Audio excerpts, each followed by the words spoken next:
Ok, si vous voyez, si vous regardez très bien, en fait, jusqu'à présent, on a appris, par exemple, ici à créer un site WordPress qui est fonctionnel. Nous avons vu presque tout en ce qui concerne WordPress. Nous avons vu, en premier lieu, comment est-ce qu'on peut construire le cahier des charges d'un site internet WordPress, c'est-à-dire qu'on va penser son site avant de le construire. Nous avons installé WordPress, nous avons donc vu le fonctionnement de WordPress, nous avons vu comment choisir son thème, nous avons parlé ça du contenu et de l'optimisation, nous avons parlé de la création des blogs, nous avons parlé de la création des boutiques avec WooCommerce, nous avons parlé de la sécurité, et maintenant donc il faut parler de l'aspect SEO. Donc là, depuis, nous avons parlé donc de l'aspect fonctionnel de WordPress. Donc, ça dit quoi? L'aspect attractif, l'aspect sécurité. Mais maintenant, il faut qu'on aille plus loin, en fait. Il faut aller plus loin. Et lorsqu'on dit aller plus loin dans la création de site web, WordPress, c'est surtout au niveau du SEO. Parce que le SEO est important. Il faudrait qu'un utilisateur, lorsqu'il va taper dans la barre d'adresse en fait, de son site internet, de son navigateur, la recherche d'un mot-clé, en fait, on peut tomber sur votre site internet. Donc, ce qu'on a vu là depuis, c'est l'aspect fonctionnel. Avoir un site, avoir un beau site, en fait, c'est bien.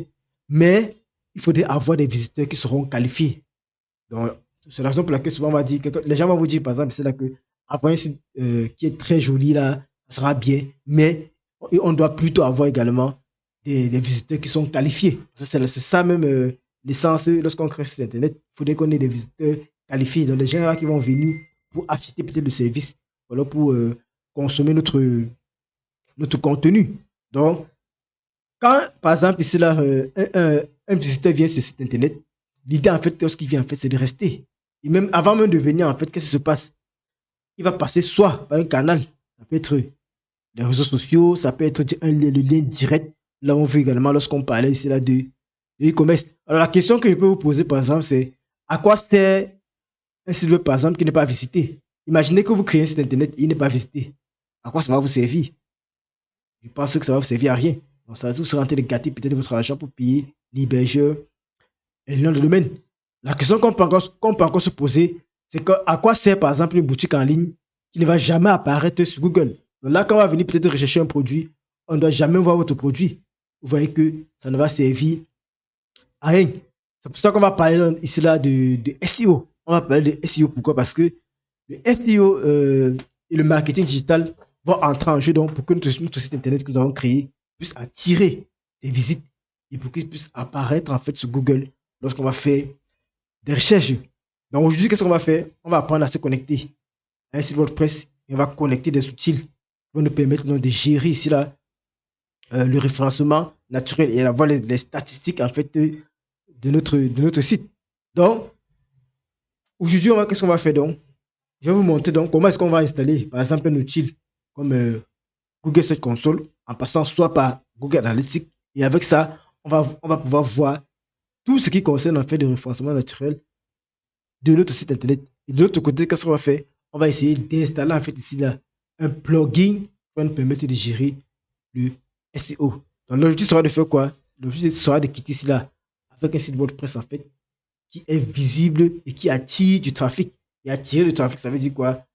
On a fait ce qu'on appelle ici le référencement organique. Donc on a géré cela le référencement naturel. Donc on ne va pas payer en fait ici là les moteurs de recherche afin qu'ils puissent venir ici là référencer notre site internet. Parce que l'un des moyens pour, euh, pour que notre site internet soit référencé, comme nous avons vu au départ, c'était de faire ce qu'on appelle le SEA, c'est-à-dire de payer afin que le site internet soit montré. Donc, quand vous faites souvent des recherches sur Google, vous allez voir, on a mis là peut-être sponsorisé. L'objectif ici là sera de faire plutôt, au lieu de sponsoriser, de faire plutôt ce qu'on appelle le SEO, le référencement naturel. Donc, on va faire créer un contenu qui va être optimisé de manière organique. Alors maintenant, pour le faire, donc, c'est ce qu'on appelle, on va installer l'autre extension qu'on appelle Yoast SEO. Donc pour installer l'extension, c'est très simple. On va tout simplement se connecter sur notre site WordPress. On va faire slash, on va aller tout simplement sur admin ou bien WP admin. Donc là, c'est l'outil qu'on veut installer. Mais avant même d'installer l'outil et de voir le manipuler, il faut même d'abord comprendre c'est quoi le SEO. C'est vrai que nous avons déjà défini le SEO lorsqu'on faisait le blog, mais il faut bien comprendre c'est quoi le SEO avant même d'aller. Quand on dit SEO, je vais encore rappeler la répétition c'est la mère des sciences. SEO, c'est pour dire quoi? Cette Search Engine Optimization. Lorsqu'on dit Search Engine Optimization, en fait, c'est pour tout simplement dire référencement pour les moteurs de recherche. Donc, c'est ce qu'on appelle, je vais dire ça comment? Euh, Référencement, lorsqu'on va dire par exemple référencement naturel, on peut également dire référencement organique. Donc il va s'opposer, comme j'avais précisé la dernière fois, au référencement naturel qui est le référencement par exemple avec Google. Si nous sommes sur Google, ou alors le référencement sur les plateformes de réseaux sociaux comme TikTok, Facebook, YouTube. Donc tout ce qu'on va faire là-bas, en fait, ce sera le contraire du référencement naturel. Bon, avec tout ce que j'ai dit là, en fait, vous devez déjà avoir compris pourquoi le SEO est important. Il sera important. Pourquoi? Parce que, un, notre expérience en ligne, en fait, on sera noté par la moteur de recherche, j'avais déjà dit ça. En deuxième, les internautes ne connaissent jamais, par exemple, l'adresse du site. Par exemple, quand je vais acheter quelque chose que je ne connais pas, où je peux trouver cela, je m'en vais sur Google, je tape la chose en question. Mais maintenant, si mon site n'est pas référencé, je ne vais pas donc pouvoir trouver. En fait, mon site ne va pas s'afficher. Parmi les premiers résultats, en fait, c'est là de recherche. Donc, du coup, c'est handicapant. Raison pour laquelle on va dire que le SEO est important parce que, à travers cela, le référencement naturel de mon site, je vais pouvoir être mis en avant. Et l'autre aspect du SEO, c'est que quand on utilise le SEO, en fait, ça permet de référencer notre site pour qu'on ait un trafic qui sera constant et ça sera gratuit, en fait. On ne va pas payer, contrairement ici là au référencement payant. Et sur WordPress, lorsque vous utilisez WordPress, l'avantage de WordPress, c'est que, comme j'avais dit tout à l'heure, tantôt au début, c'est que WordPress, à la base, avait été conçu pour le blog. Et lorsqu'on parlait de blog, en fait, il faudrait que le blog soit beaucoup référencé. Donc, du coup, quand ils ont construit le logiciel, quand ils ont construit, en fait, le programme, en fait, l'objectif primaire, l'objectif principal, en fait, c'est la tête de faire que ce soit beaucoup plus référencé. Et lorsqu'on parle de référencement, dans le web, c'est quoi? Ça veut dire qu'il y a des, il y a des, il y a des, du coup, il y a des outils, comme le référencement se fait le plus avec le langage qu'on appelle HTML. Donc, il faudrait respecter en fait ce qu'on appelle les balises adéquates au niveau des images, au niveau des titres, ainsi de suite, au niveau des descriptions. Donc, l'un des enjeux en fait de WordPress, c'est qu'on va gagner en visibilité, que ce soit local, que ce soit naturel. Local ou alors national, autant pour moi. Ça peut être local, ça peut être international, ça peut être national. Local, ça veut dire quoi? Par exemple, dans la ville de Douala, je propose par exemple la vente. Je vais prendre un cas simple, je vais prendre par exemple quoi? Je propose peut-être la vente des téléphones. Quand quelqu'un va aller par exemple sur Google, il va dire je recherche un téléphone. Ça sera facile pour lui de trouver parce que mon site, si dans mon site en fait, l'un des mots-clés, c'est Douala par exemple, c'est Cameroun, l'utilisateur va facilement être redirigé sur mon site internet. Là par exemple, si vous partez sur Google par exemple, vous tapez téléphone Douala, forcément, l'un des premiers sites internet qui va apparaître, c'est le site de Glotelo, parce qu'actuellement, c'est le site le plus référencé au Cameroun en ce qui concerne le e-commerce. Le premier enjeu, c'est que notre site, par exemple, qu'on va créer, en fait, sera visible localement. Quand on parle de visible localement, ça veut dire quoi? Si on vend, par exemple, comme il dit tantôt, les téléphones, dans la ville peut-être de Yaoundé ou Bafoussam, dans les premiers résultats de recherche, on va donc voir notre téléphone. Ça, c'est le premier aspect, le premier enjeu, en fait, de ce WordPress qui est bien référencé. La deuxième chose avec le référencement naturel, c'est que on aura ici là, on va augmenter le trafic. Et plus le trafic va augmenter, plus les moteurs de recherche vont nous noter et plus on va retrouver facilement notre site internet. Et maintenant, ici là, il y a l'aspect marketing qui va intervenir. Et lorsqu'on parle de l'aspect marketing, en fait, si on a un bon référencement, en fait, ça va nous empêcher, en fait, ici là, d'aller faire, comment il dit ça? Si on a un bon référencement, c'est-à-dire que si on a un bon SEO, ça va nous économiser en fait le côté marketing. Parce que forcément, lorsqu'on parle de marketing le plus souvent, ça veut dire qu'on va aller faire peut-être de la publicité qu'on va payer. Donc, on ne va plus payer de la publicité. Donc, en fait, j'aurai une réduction. Si on devait peut-être faire la publicité sur Facebook, peut-être sur 2 semaines, on va peut-être réduire peut-être à 3 jours parce que quoi?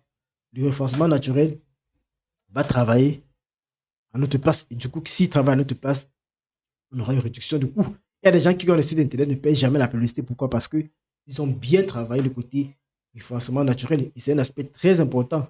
Et ça entre avec ce qu'on appelle le copywriting. Donc, quand vous rédigez les textes, on gère également le référencement. Nous avons vu la dernière fois avec le bloc. Donc, ce qu'il faut retenir ici, là, avant de passer à la suite, c'est que SEO, lorsque vous allez tout simplement voir peut-être on écrit SEO, sachez que lorsqu'on va dire SEO, vous devez penser à trois choses. Bon, il y a trafic, vous devez penser au trafic. Lorsqu'on parle de SEO, vous devez penser par exemple, premièrement, à la visibilité. Lorsqu'on parle de SEO, ça veut dire quoi? On veut être visible. Première chose, c'est la visibilité. Lorsqu'on parle de SEO, ça veut dire qu'on veut le trafic, donc on va attirer les gens sur notre site internet. Lorsqu'on parle de SEO, ça veut dire quoi? On veut la crédibilité. Pourquoi? Visibilité plus trafic va directement impliquer ici la crédibilité. Parce que si vous êtes beaucoup visible et que vous attirez le trafic, alors forcément, en fait, on va parler de crédibilité. Imaginez, quand les trois se sont réunis, visibilité, trafic, crédibilité, forcément, vous allez donc économiser. On va parler donc d'économie. Il y aura l'économie en termes de publicité payante, qu'on avait appelé ici la SEA. Donc, voilà les choses qu'il faut donc retenir en ce qui concerne ici là, le SEO. Et maintenant, lorsqu'on parle de SEO, il y a trois piliers. Rappelez-vous, la dernière fois, nous avons vu ça sur le blog. On a un peu anticipé la dernière fois sur le blog. Lorsqu'on parlait de SEO, en fait, ici, on avait trois piliers. Le premier pilier, en fait, c'était quoi? C'était le SEO technique. Et lorsqu'on parlait de SEO technique, ça faisait référence ici à la partie technique du SEO. Et maintenant, le deuxième aspect, on avait le SEO au niveau du contenu. On a appelé ça le SEO on page, donc le SEO pour le contenu. On avait le SEO technique, on avait le SEO on page, c'est-à-dire quoi pour le contenu. On avait le SEO peut-être off page, donc pour la popularité. Lorsqu'on crée un article, il fallait c'est là qu'on a des liens internes, il fallait qu'on ait des liens externes. Donc, les liens externes permettaient de renvoyer les gens vers notre site. Donc, notre site devait apparaître. On devait ici là faire des recherches en fait. Donc, au niveau du SEO technique, en fait, c'est le premier pilier en fait. Ce sont les aspects techniques du site internet. Et lorsqu'on parle de la technicité de site internet, c'est quoi? Premièrement, il y a la vitesse de chargement. Donc, quand vous créez un site internet, la première chose, c'est de regarder le niveau d'abord technique. Parce que les trois piliers sont importants pour un SEO. Si l'un des piliers est touché, vous risque en fait cela de ne pas être bien référencé. Donc, il faudrait donc cela veiller à ce que les trois piliers soient bien respectés. Il y a parlé cela de SEO. Il faut que dès que j'écris sur voix, il y a d'abord le SEO. Nous avons le SEO technique, comme je dis tout à l'heure. On a le SEO technique. Après le SEO technique, qu'est-ce que nous avons? Nous avons le SEO on page, qu'on appelle on page. Encore appelé ici la SEO le contenu. Oups. Le SEO est complètement raté. SEO on page. On page pour du quoi dans la page, c'est-à-dire que le contenu de notre page, d'une page que nous sommes en train de définir. Après le SEO on page, on a dans le SEO off page, hors de la page, c'est-à-dire quoi? Ici là, ça va plutôt gérer cela, la popularité.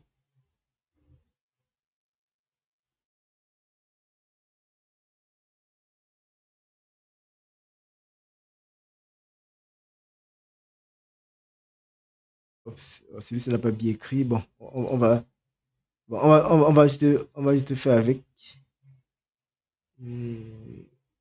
Donc voilà tous les trois piliers. Donc, le premier pilier, c'est quoi? C'est le SEO technique. Le deuxième pilier, c'est SEO on page. Le troisième pilier, en fait, c'est le SEO off page ou alors le SEO pour la popularité, tout simplement. Donc, quand j'étais le disant, c'est quoi? Au niveau du SEO technique, qu'est-ce qu'on a? On a tout ce qui concerne, en fait, l'aspect technique de cet internet que nous avons créé. Et si vous vous rappelez très bien, lorsqu'on parle de technicité, il y a premièrement, côté technique, il y a quoi par exemple? Lorsqu'on parle de technique, il y a la vitesse par exemple de chargement du site internet. Quelle est la vitesse du site internet? C'est un aspect très important. Si votre site internet se charge déjà rapidement, vous avez à gagner. Parce que le plus souvent, le plus dur en fait, c'est de gérer le chargement de la page. Donc si vous réussissez en fait à régler, de faire en sorte que vous optimisez votre site internet de telle sorte que les pages se chargent rapidement, vous avez à gagner une bataille. Vous n'avez pas encore gagné la guerre. Il faudrait respecter tous les trois piliers pour dire que vous avez gagné la guerre. Donc, la première bataille est remportée. Lorsque vous avez un chargement de page, se fait de manière rapide. Et puis souvent, on va dire par exemple de 3 à 5 secondes. Ça ne doit pas dépasser peut-être 8. Ça va rester dans l'ordre des secondes. Si ça fait 2 secondes, c'est bien. 3 secondes, 3, 4, c'est toujours bien. Après l'aspect chargement, en fait, nous sommes toujours dans le SEO technique. Il y a quoi? Il y a la sécurité. Rappelez-vous très bien, lorsqu'on parlait en fait, de l'achat dans le domaine, ça impacte également sur le SEO. Après la vitesse, la vitesse qui dépend de notre serveur également, nous avons également ici là, il y a V pour la vitesse, nous avons ici là la sécurité. Il faudrait que notre site internet soit sécurisé, notamment avec ce qu'on appelle le HTTP. Bon, ça, c'est le protocole utilisé pour la sécurité. HTTPS, pour la sécurité, pour le transfert des données. Donc, il faudrait que notre site internet soit sécurisé. Et comment regarder si notre site est sécurisé? Si sur votre site internet, vous ne voyez pas déjà, vous voyez qu'on a un cadenas barré ici là, sachez que le site n'est pas sécurisé. Vous voyez que quand je suis dans mon navigateur, par exemple, et que je clique tout à gauche ici là, vous voyez bien, on me dit quoi? La connexion est sécurisée. Donc, ça veut dire que mon site ici là est déjà sécurisé. Donc, c'est un aspect qui est très important au niveau du SEO technique. Un autre aspect également, c'est l'architecture du site. Comment est-ce que vous avez architecturé votre site internet? Rappelez-vous très bien, nous avons vu là, comment on crée les menus. Vous voyez que il faudrait bien architecturer votre site internet. J'ai oublié le nom technique de ça. Comment on appelle encore ça? Bon, je vais vous trouver le nom de ça. L'arborescence, voilà, c'est ça. Donc, votre site internet doit avoir une arborescence en fait qui est connue. Donc, ça doit être bien architecturé. On doit savoir que, bon, au menu, là, qu'est-ce qu'on a? On a comme l'exemple que nous avons fait ici. Au menu, qu'est-ce que nous avons? Nous avons, premièrement, on aura par exemple une page d'accueil, une page à propos, une page de service. Et peut-être dans la page service, on aura plusieurs autres éléments. Vous voyez que c'est à moi d'architecturer en fait pour qu'on ait une arborescence qui fonctionne très bien. À côté également de l'architecture du site internet, qu'est-ce qu'on a? Nous avons les liens internes. Rappelez-vous très bien au niveau du blog. Nous avons meilleur appliquer cela en fait. Il faut que dans le site internet, on a ce qu'on appelle les liens internes. Il faudrait qu'à partir d'une page internet du site, on puisse aller vers notre page du site. C'est ce que nous avons appliqué la dernière fois en fait ici avec notre blog. Vous avez vu que à partir de notre blog que nous avons créé la dernière fois, on pouvait partir vers des pages de notre site internet. Par exemple, on pouvait partir vers la page contactez-nous. On pouvait partir vers la page demander un devis. Donc voilà pourquoi on parle de ça de liens internes. Maintenant également, au niveau de l'aspect technique, nous sommes toujours au niveau de l'aspect technique. Est-ce qu'on appelle cela l'accessibilité mobile? Rappelez-vous très bien l'accessibilité mobile, ça dit quoi? Il faudrait que le site internet soit adapté en fait cela à tous les types de périphériques. Par exemple ici là, aux tablettes, par exemple ici là, aux smartphones. Donc ça, c'est des aspects importants qui vont aussi là être notés en ce qui concerne le SEO technique. Maintenant, il y a ce qu'on appelle également ici là les erreurs, les différentes erreurs. Il faut que sur votre site internet, il puisse avoir une page qui affiche les erreurs. Regardez un exemple simple. Quand je viens par exemple sur notre site web qu'on construit depuis, je vais taper tout simplement là quelque chose là qui n'existe pas. Je vais lancer. On va voir ce qui va se passer. Vous voyez que qu'est-ce qui se passe? On a une page qui va afficher quoi? Cette page ne semble pas exister. Il semble que le lien pointant ici là soit défectueux. Et si vous essayez plutôt de rechercher, on appelle cette page ici en fait une page 404. Ça veut dire quoi? J'ai essayé d'entrer une page qui n'existe pas sur mon site internet. Pourquoi? Quand on crée les pages, en fait, on peut accéder aux pages ici là en tapant le nom de la page après le slash. Donc là, j'ai saisi une page qui n'existe pas. Qu'est-ce qui s'est passé donc? J'ai été redirigé vers une page qu'on appelle la page 404. Donc le thème que vous allez choisir en fait, ou alors même si le thème n'a pas en fait cela, spécifié cela, il faudrait que vous ayez toujours une page 404. Pourquoi? Lorsqu'on tente d'accéder à une URL qui n'existe pas sur votre site internet, on puisse être redirigé ici en fait sur la page 404. Donc la page ici en fait c'est ce qu'on appelle une page 404. Donc ça veut dire quoi? Le contenu n'existe pas. Donc on nous redirige ici en fait cela pour nous dire que le contenu là n'existe pas. Ça peut être un fichier qu'on va accéder, ça peut être une page, ça peut être un article. Ça va toujours nous rediriger ici là sur la page 404. Donc c'est très important. Et donc pour pouvoir faire tout cela en fait, WordPress va nous proposer de nombreux plugins qui vont nous permettre d'améliorer tous ces points que j'ai cités. Rappelez-vous très bien, j'ai parlé de quoi? Au niveau de l'aspect technique, j'ai parlé de la vitesse. J'ai parlé de la vitesse du site internet. J'ai parlé ici là de la sécurité. J'ai parlé en fait ici là de l'architecture. J'ai parlé ici là des liens. Il y a les plugins qui permettent de créer l'architecture du site en fait. J'ai parlé des liens internes, c'est-à-dire quoi? La communication avec les différentes pages, quitter d'une page à une autre. J'ai parlé de l'accessibilité mobile pour parler ici là de responsive et tout, ce qui est lié le plus souvent au thème qu'on va choisir. J'ai parlé également de page 404. Donc, il faudrait qu'il y ait une page en fait 404. C'est-à-dire quoi? Une page qui va être renvoyée quand un utilisateur va essayer d'accéder à une page qui n'existe pas sur mon site internet. Donc, voilà les éléments importants. Et donc, ce que tu as dit, c'est que le pilier SEO technique ici, avec tous ces éléments-ci, en fait, il y a des plugins qui permettent de gérer chaque aspect. Il y a par exemple le cache. Vous avez vu que dans la routine de tout à l'heure, je vous ai parlé de cache. Ça intervient également au niveau du SEO. On met le cache pourquoi? Pour que notre site internet se charge rapidement, il faudrait qu'on puisse utiliser par exemple le cache. Le cache va faire quoi? Quand l'utilisateur va venir la première fois sur le site internet, qu'est-ce qui va se passer?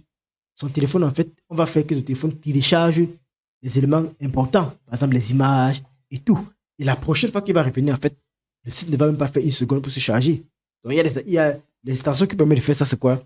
Ouais, le plugin qui permet de faire ça, en fait, c'est un plugin de cache. Nous avons vu l'exemple, j'ai parlé ici là de, comment l'appeler encore? C'était Lightspeed. Donc, il y a Lightspeed qui permet de faire déjà ça, de gérer le cache. Donc, faire que la page charge rapidement. Donc, c'est le premier aspect. Donc, pour augmenter la vitesse, en fait, ici là, on a utilisé ce qu'on appelle un plugin de cache.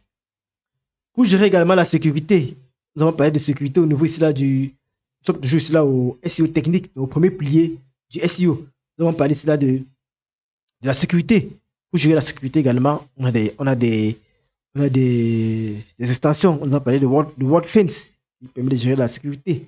Maintenant, il y a ce qu'on appelle le nettoyage des liens morts. Donc, le nettoyage des liens morts, en fait, va être géré également parce qu'on appelle ici la WP Optimize. Donc, voilà les extensions qu'on va utiliser donc, pour optimiser cela de manière technique déjà notre site internet. C'est un premier pas en fait. Maintenant, on va aller donc ici là sur le deuxième pilier en fait du SEO. Le deuxième pilier du SEO, c'est quoi? C'est le SEO on page. Il s'agit de quoi ici tout simplement? Il va s'agir par exemple du balisage. Lorsqu'on écrit un article en fait par exemple, ou alors lorsqu'on est en train de travailler sur une page de notre site internet, il faudrait bien qu'on gère de manière minutieuse en fait ici là les titres. Donc, les titres doivent être bien conçus en fait. Et en code, on parle ici là de balises de type par exemple H1. Et dans le code, on a ce qu'on appelle les balises de niveau 1 jusqu'aux balises de niveau 6. Raison pour laquelle, lorsque vous venez par exemple sur une page, peut-être, on va rentrer par exemple sur notre article de blog pour qu'on puisse voir ça correctement. Lorsqu'on vient par exemple sur notre blog ici, et qu'on vient par exemple sur l'article qui a été rédigé là, vous allez voir que s'il essaie de modifier l'article, vous allez très bien voir qu'au niveau du titrage quel que soit le constructeur que vous utilisez, là par exemple, on avait utilisé le constructeur à défaut de WordPress, qui est Gutenberg pour construire ceci. Vous allez voir que quel que soit le texte que vous avez en fait, les niveaux de titre en fait varient du niveau 1 jusqu'au niveau 6. Raison pour laquelle ici là, quand je clique par exemple sur ce titre en fait, j'ai quoi? Ça quitte par exemple de 1 jusqu'à 6. Donc voilà les 6 niveaux de titre qui existent en fait. Et donc, le deuxième pilier en fait du SEO nous dit quoi? Il faudrait qu'on puisse bien gérer en fait la notion du titre. Également au niveau des mots-clés. Rappelez-vous très bien, j'ai bien détaillé les mots-clés lorsque je créais par exemple l'article ici. C'est un gros avantage pour vous. Chaque fois que vous allez vouloir savoir comment on gère les mots-clés, vous allez tout simplement sur la vidéo où on avait créé cet article ici. Donc les mots-clés doivent être bien choisis. Donc ça, c'est ce qu'on appelle le copyright. Et retenez bien, au niveau du début du cours, nous avons parlé cela de charte éditoriale. Donc tout cela quitte de là. Le contenu qu'on va mettre sur notre site internet ne vient pas au hasard. Donc les mots-clés doivent intervenir. Donc là, par exemple, c'est un article pour présenter mes services de développement. Je m'assure donc ici là que tous les mots-clés qu'on peut rechercher en ligne puissent apparaître. Donc si je fais dans les prestations de services, peut-être en développement web, il faudrait que tous les mots-clés qui tournent autour du web en fait puissent apparaître dans ma page ou alors dans mon article. C'est ce qu'on appelle ici là le SEO on page. Donc, il faudrait qu'on ait des mots-clés qui seront bien choisis et qui vont figurer ici là dans notre page. Et les textes également doivent être bien structurés. Maintenant, vous voyez que c'est là, le plus souvent, lorsqu'on écrit souvent des textes, en fait, le texte doit également bien structuré au niveau des paragraphes. Normalement, lorsqu'on écrit des paragraphes, en fait, on va vous dire cela qu'il ne faudrait pas essayer que les paragraphes, par exemple, Par exemple, les phrases, autant pour moi. Quand vous écrivez une phrase, en fait, dans un site internet, ne faites pas que la phrase dépasse plus de 40 mots, par exemple. Quand ça dépasse, il y a 40 mots, c'est long. Et du coup, c'est compliqué au moteur de recherche de pouvoir subdiviser cela pour analyser. Rassurez-vous, en fait, que vos phrases ne font pas plus de 40 mots, par exemple. Ça, c'est une technique qu'on utilise le plus souvent. Maintenant, au niveau toujours du deuxième pilier du SEO, à retenir. Le premier pilier, au deuxième pilier, j'ai dit quoi? Le premier élément du deuxième pilier, c'était quoi? C'était les titres. Il faut bien titrer les éléments. Dans un article ou alors dans une page, on ne doit avoir qu'un seul titre de niveau 1. Donc, le premier aspect, donc, ici, c'est les titres. Et on ne doit avoir qu'un seul titre de niveau 1. Maintenant, il faut donc mettre les titres et bien les organiser. Il ne faudrait pas qu'on vienne d'un titre de niveau 3, on veut un titre de niveau 2. Vous voyez vous-même que ce n'est pas logique. Si on vient, par exemple, il y a un titre qui est peut-être H2, qui est peut-être H5, mais à l'intérieur du H5, vous avez mis peut-être un titre de niveau 1. Vous voyez que c'est pas correct. Les titres doivent se suivre. Si par exemple vos chapitres, par exemple, je prends un exemple que vous avez écrit un article qui est divisé en chapitres. Donc, si le titre de chapitre, par exemple, est de niveau 3, il ne faudrait pas qu'à l'intérieur, on ait un sous-titre qui soit de niveau 2. Ça ne sera pas logique. Donc, le moteur de recherche ne va pas savoir bien examiner cela. Donc, il va vous pénaliser. Forcément, il faudrait que la hiérarchie des titres soit bien structurée. Maintenant, le deuxième, j'ai parlé là de mots-clés. Donc, lorsque nous sommes dans le pilier SEO on page, en fait, on va gérer cela les mots-clés. Dans l'article que vous écrivez ou alors dans votre page, tous les mots-clés de votre business doivent intervenir. Donc, que ce soit par exemple un produit que vous êtes en train de faire, c'est-à-dire une fiche produit par exemple, vous allez rechercher tous les mots-clés en fait qui entrent sur ce produit et le définir. Maintenant, il parle également de la structure du contenu. Ne pas mettre des paragraphes qui sont très longs. Maintenant, il y a ce qu'on appelle, toujours dans le deuxième pilier, ce qu'on appelle l'URL. La visibilité, on appelle ça comment? La lisibilité, autant pour moi, des URL. Donc, l'URL doit être visible. C'est-à-dire quoi? Il ne faudrait pas créer des URL qui sont très longs. Il faut limiter en fait les caractères. Donc, quand j'ai créé par exemple un article, vous avez vu la dernière fois, nous avons modifié celui-ci. Donc, pour voir comment ça fonctionne, on va revenir donc ici sur le niveau du site. Vous allez voir que au niveau du titre, en fait, vous voyez que même déjà au niveau du titre de mes liens, en fait, ça ne concerne pas uniquement les articles, en fait. Lorsqu'on parle d'URL lisible, ça veut dire quoi? L'URL, lorsqu'on va devoir voir l'URL, en fait, c'est lisible. Regardez par exemple, si mon site c'est homedev.com, j'ai homedev.com/blog, qui veut dire quoi? Je passe sur la partie blog. Vous voyez que c'est pas long. Une autre personne devait venir mettre cela que le blog des experts, c'est très long par exemple. Or, avec tout simplement /blog, mon URL ici là est bien lisible. Même chose pour boutique, vous avez vu que les noms que je mets avec les liens qui sont derrière sont bien lisibles en fait. Maintenant, si on revient au niveau maintenant du blog, regardez là par exemple, je vais dire par exemple ici là, la dernière fois nous n'avons pas tout respecté ça ici là. Si on prend par exemple l'URL ici, on va couper ça, on va mettre ça dans un éditeur de texte par exemple. Vous allez voir comment c'est très long. Donc si je veux par exemple un éditeur de texte, je mets par exemple le texte à l'intérieur. Vous allez voir qu'il est très long.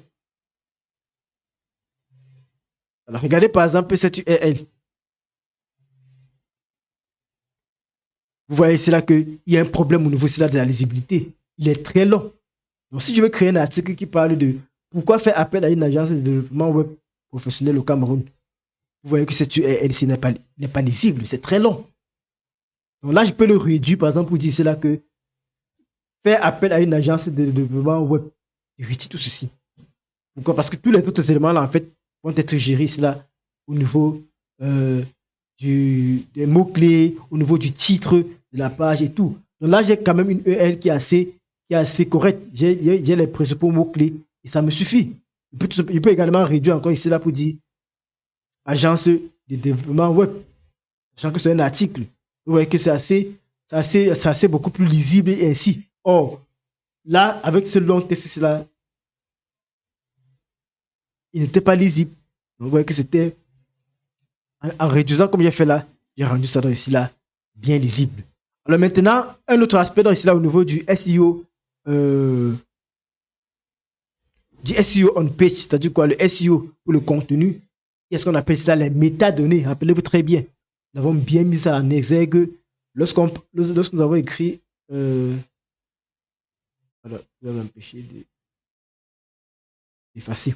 En fait, lorsqu'on est au niveau du SEO on page, toujours dans le deuxième pilier, dans l'article que nous avons écrit le jour qu'on faisait la partie blog, vous avez parlé des métadonnées. Quand on parle de métadonnées, en fait, ici, c'est quoi? Il faudrait qu'on ait, premièrement, un bon titre. C'est-à-dire que le titre doit ressortir, comme vous voyez ici là, presque tous les mots-clés. Vous voyez que mon titre ici là ressort tous mes mots-clés. Agence, développement web, professionnel au Cameroun. Si on parle par exemple d'un site qui existe, par exemple, comme Glotelo, regardez très bien. Quand vous venez par exemple sur un site de e-commerce comme Glotelo, vous allez voir que au niveau de ces titres, en fait, ils vont mettre en fait tout. Regardez par exemple comment le titre est long ici.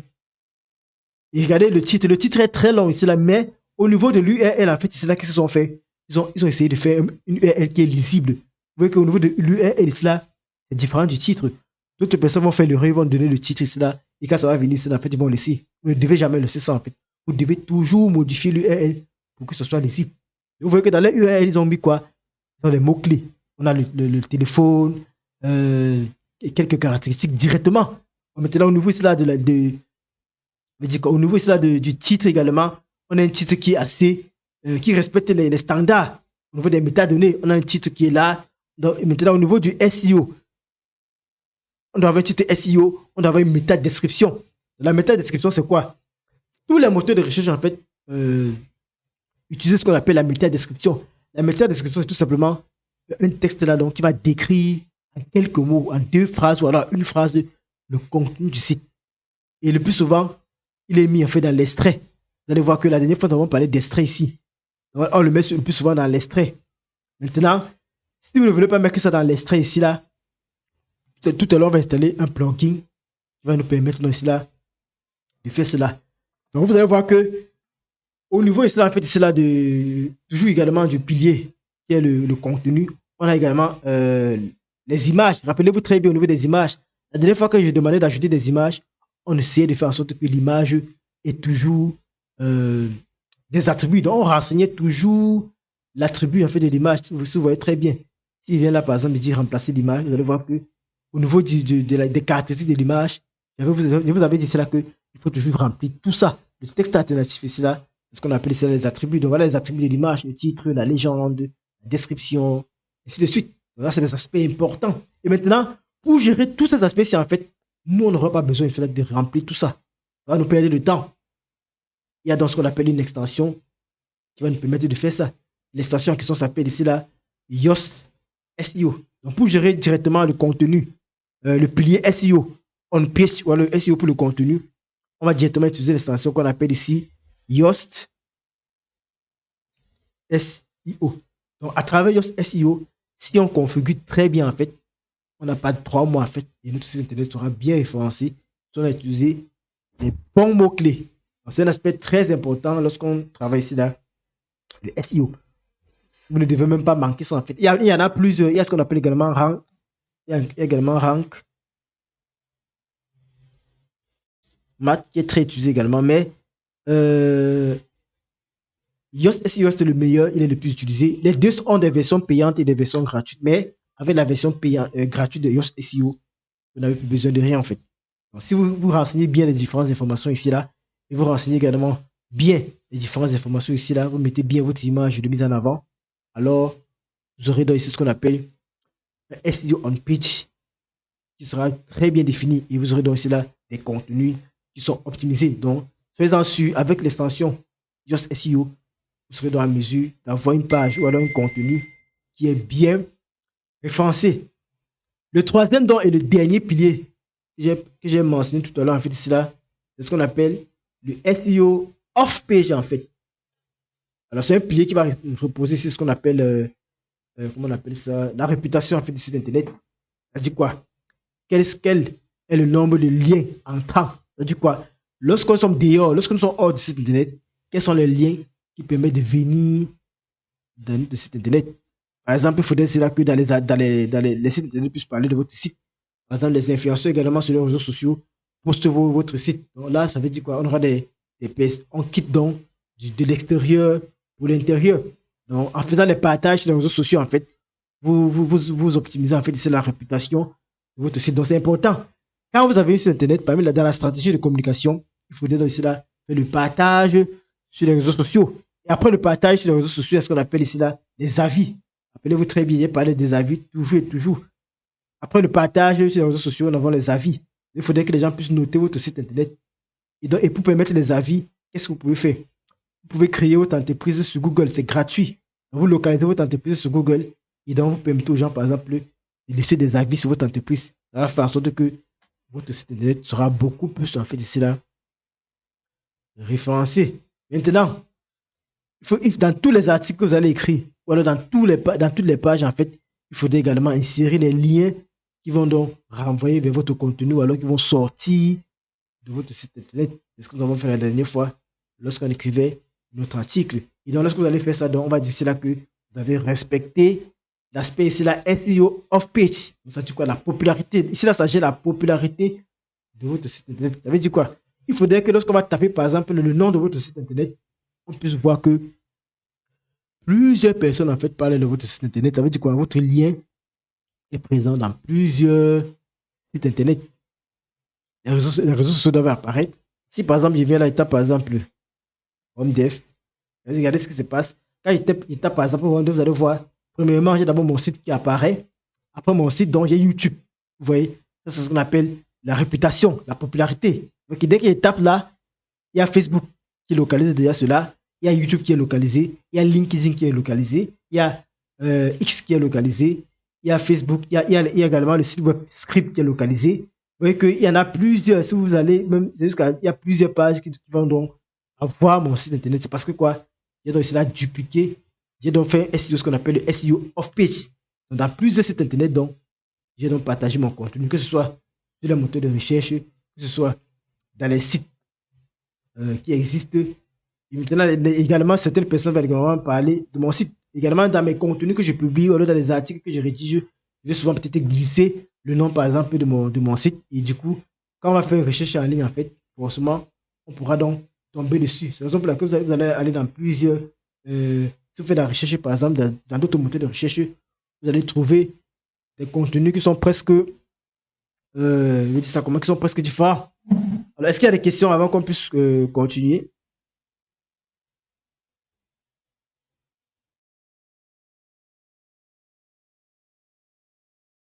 Ok. S'il n'y a pas de questions, on va donc continuer. Maintenant, il y a des astuces que je vais donc vous donner pour le SEO. Si vous voulez un bon SEO, en fait, premièrement, vous devez gérer le code, du quoi, côté technique. Comme j'ai mentionné tout à l'heure, il faudrait que le côté technique soit respecté.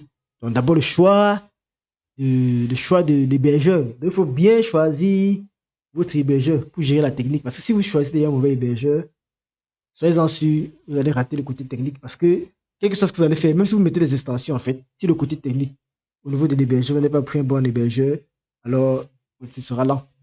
Il faudrait que ça ait une bonne RAM, ça gère le cache et tout. Donc, une fois que vous avez pris un bon hébergeur, donc, vous appliquez tout ce que nous avons dit au niveau du site technique, alors vous aurez un site internet qui est rapide. Maintenant, il faut également essayer de gérer la partie contenu pour avoir un site intéressant à lire. Donc, il faudrait là que vous puissiez bien que le contenu en fait, qui va attirer les gens, un contenu qui sera intéressant. Publier des articles intéressants, publier des articles, les produits que vous publiez en fait doivent avoir des images qui sont bien claires, bien optimisées et tout. Maintenant, au côté de la popularité, il faudrait que les gens puissent parler de votre site internet. Vous pouvez inviter les gens à parler. Quand quelqu'un va peut-être publier sur Facebook, vous demandez peut-être, bon, c'est mon lien peut-être là, vous faites la publicité. Mais la publicité également augmente également la popularité, mais c'est payant. Notre objectif, en fait, ici, c'est faire quoi? De faire un référencement qui est gratuit. Alors, est-ce que c'est clair jusqu'à ce niveau?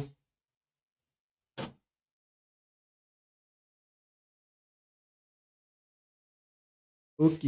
Alors, l'autre me pose la question qu'il est dans le groupe.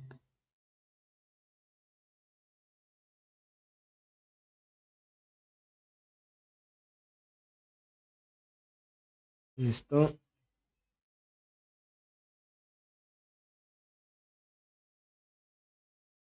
Ok. Alors maintenant, pour mettre en place donc, la partie principale, je vous ai dit qu'on gère la technique, on gère ici là le off-page, mais le contenu le plus intéressant, le plus important, c'est le contenu. Parce que quand les gens viennent sur votre site internet, c'est ce qu'ils voient en fait qui les fait rester. Ou alors c'est ce que vous avez écrit sur votre site internet qui va faire en sorte que votre site soit beaucoup plus diffusé. Donc du coup, nous on va plus s'attarder, puisqu'on a déjà fait la partie cache, on a fait la partie sécurité. Aujourd'hui, on s'attarde beaucoup plus sur le côté contenu. Donc on va donc installer ce qu'on appelle le plugin Yoast SEO. Donc, Yoast SEO va nous permettre cela de gérer dans le référencement côté contenu. Alors pour installer donc ça, qu'est-ce qui se passe? On va tout simplement venir dans notre tableau de bord. On vient dans notre tableau de bord comme souvent.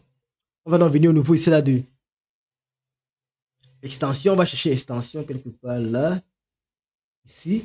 On va donc cliquer sur ajouter une extension. Donc là, c'est pour gérer le SEO. Donc parmi les extensions obligatoires à installer, il y a d'abord SEO. Avant de créer une seule page sur votre site internet, vous devez d'abord installer Yoast SEO. Parce que vous allez gérer directement le référencement au fur et à mesure.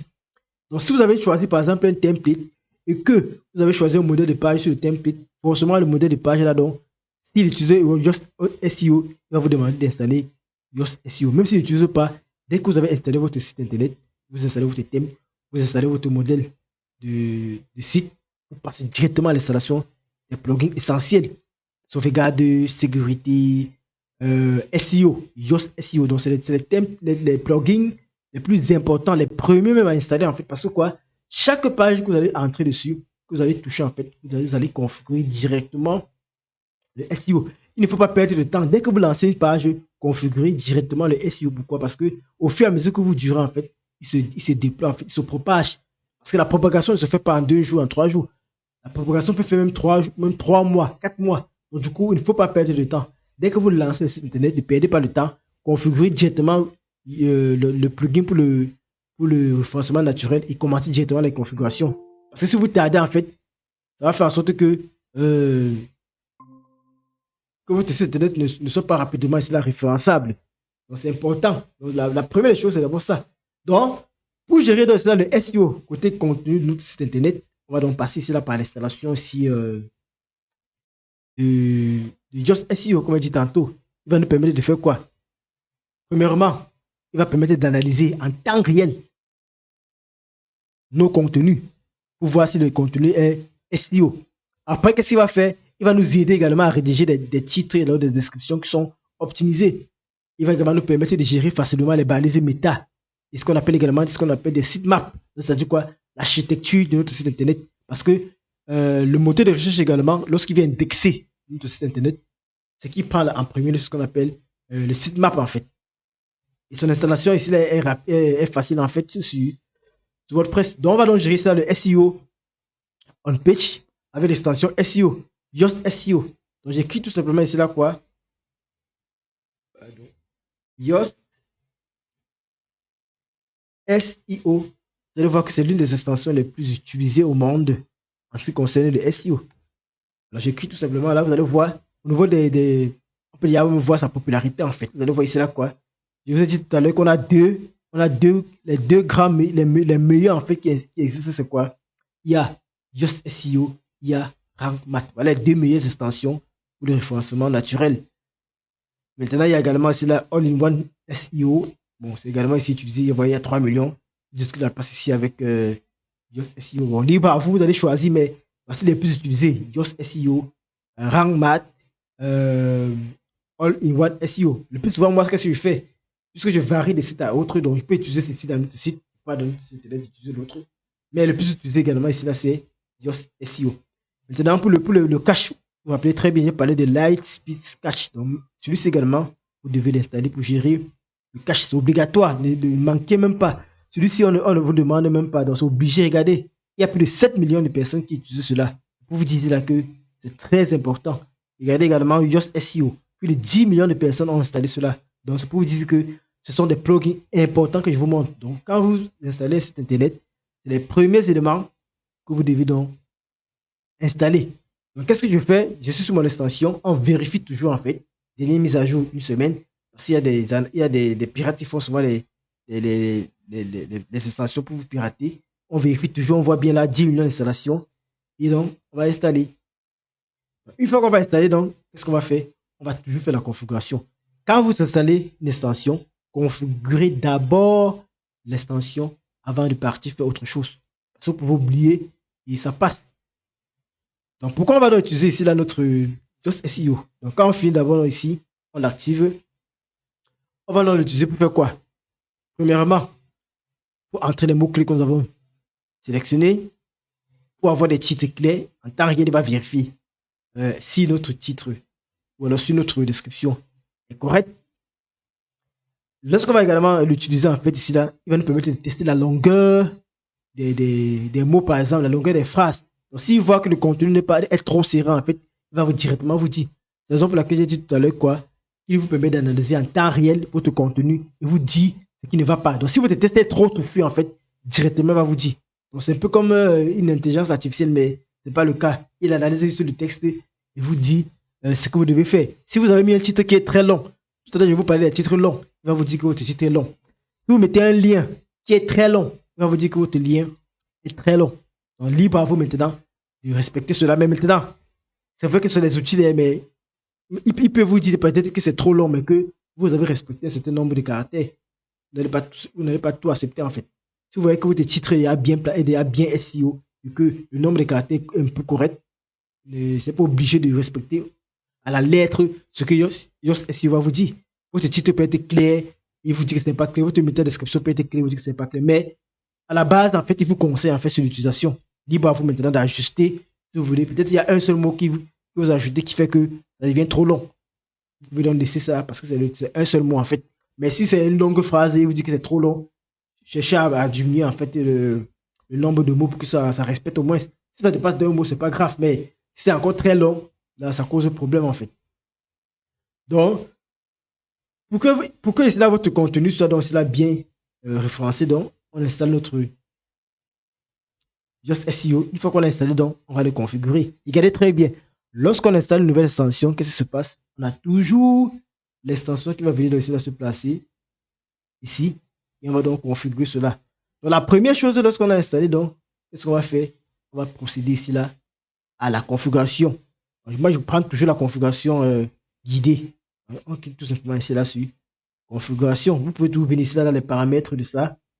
Ici là à gauche là, vous allez sur les réglages pour configurer. Mais moi, quand j'installe, je suis directement parce que quand vous installez en fait, il lance la configuration. Donc je clique tout simplement là sur commencer la configuration. La configuration est simple. Hein. Il va juste analyser le site internet et vous demander de remplir certaines choses. La première chose, qu'est-ce qu'il vous demande?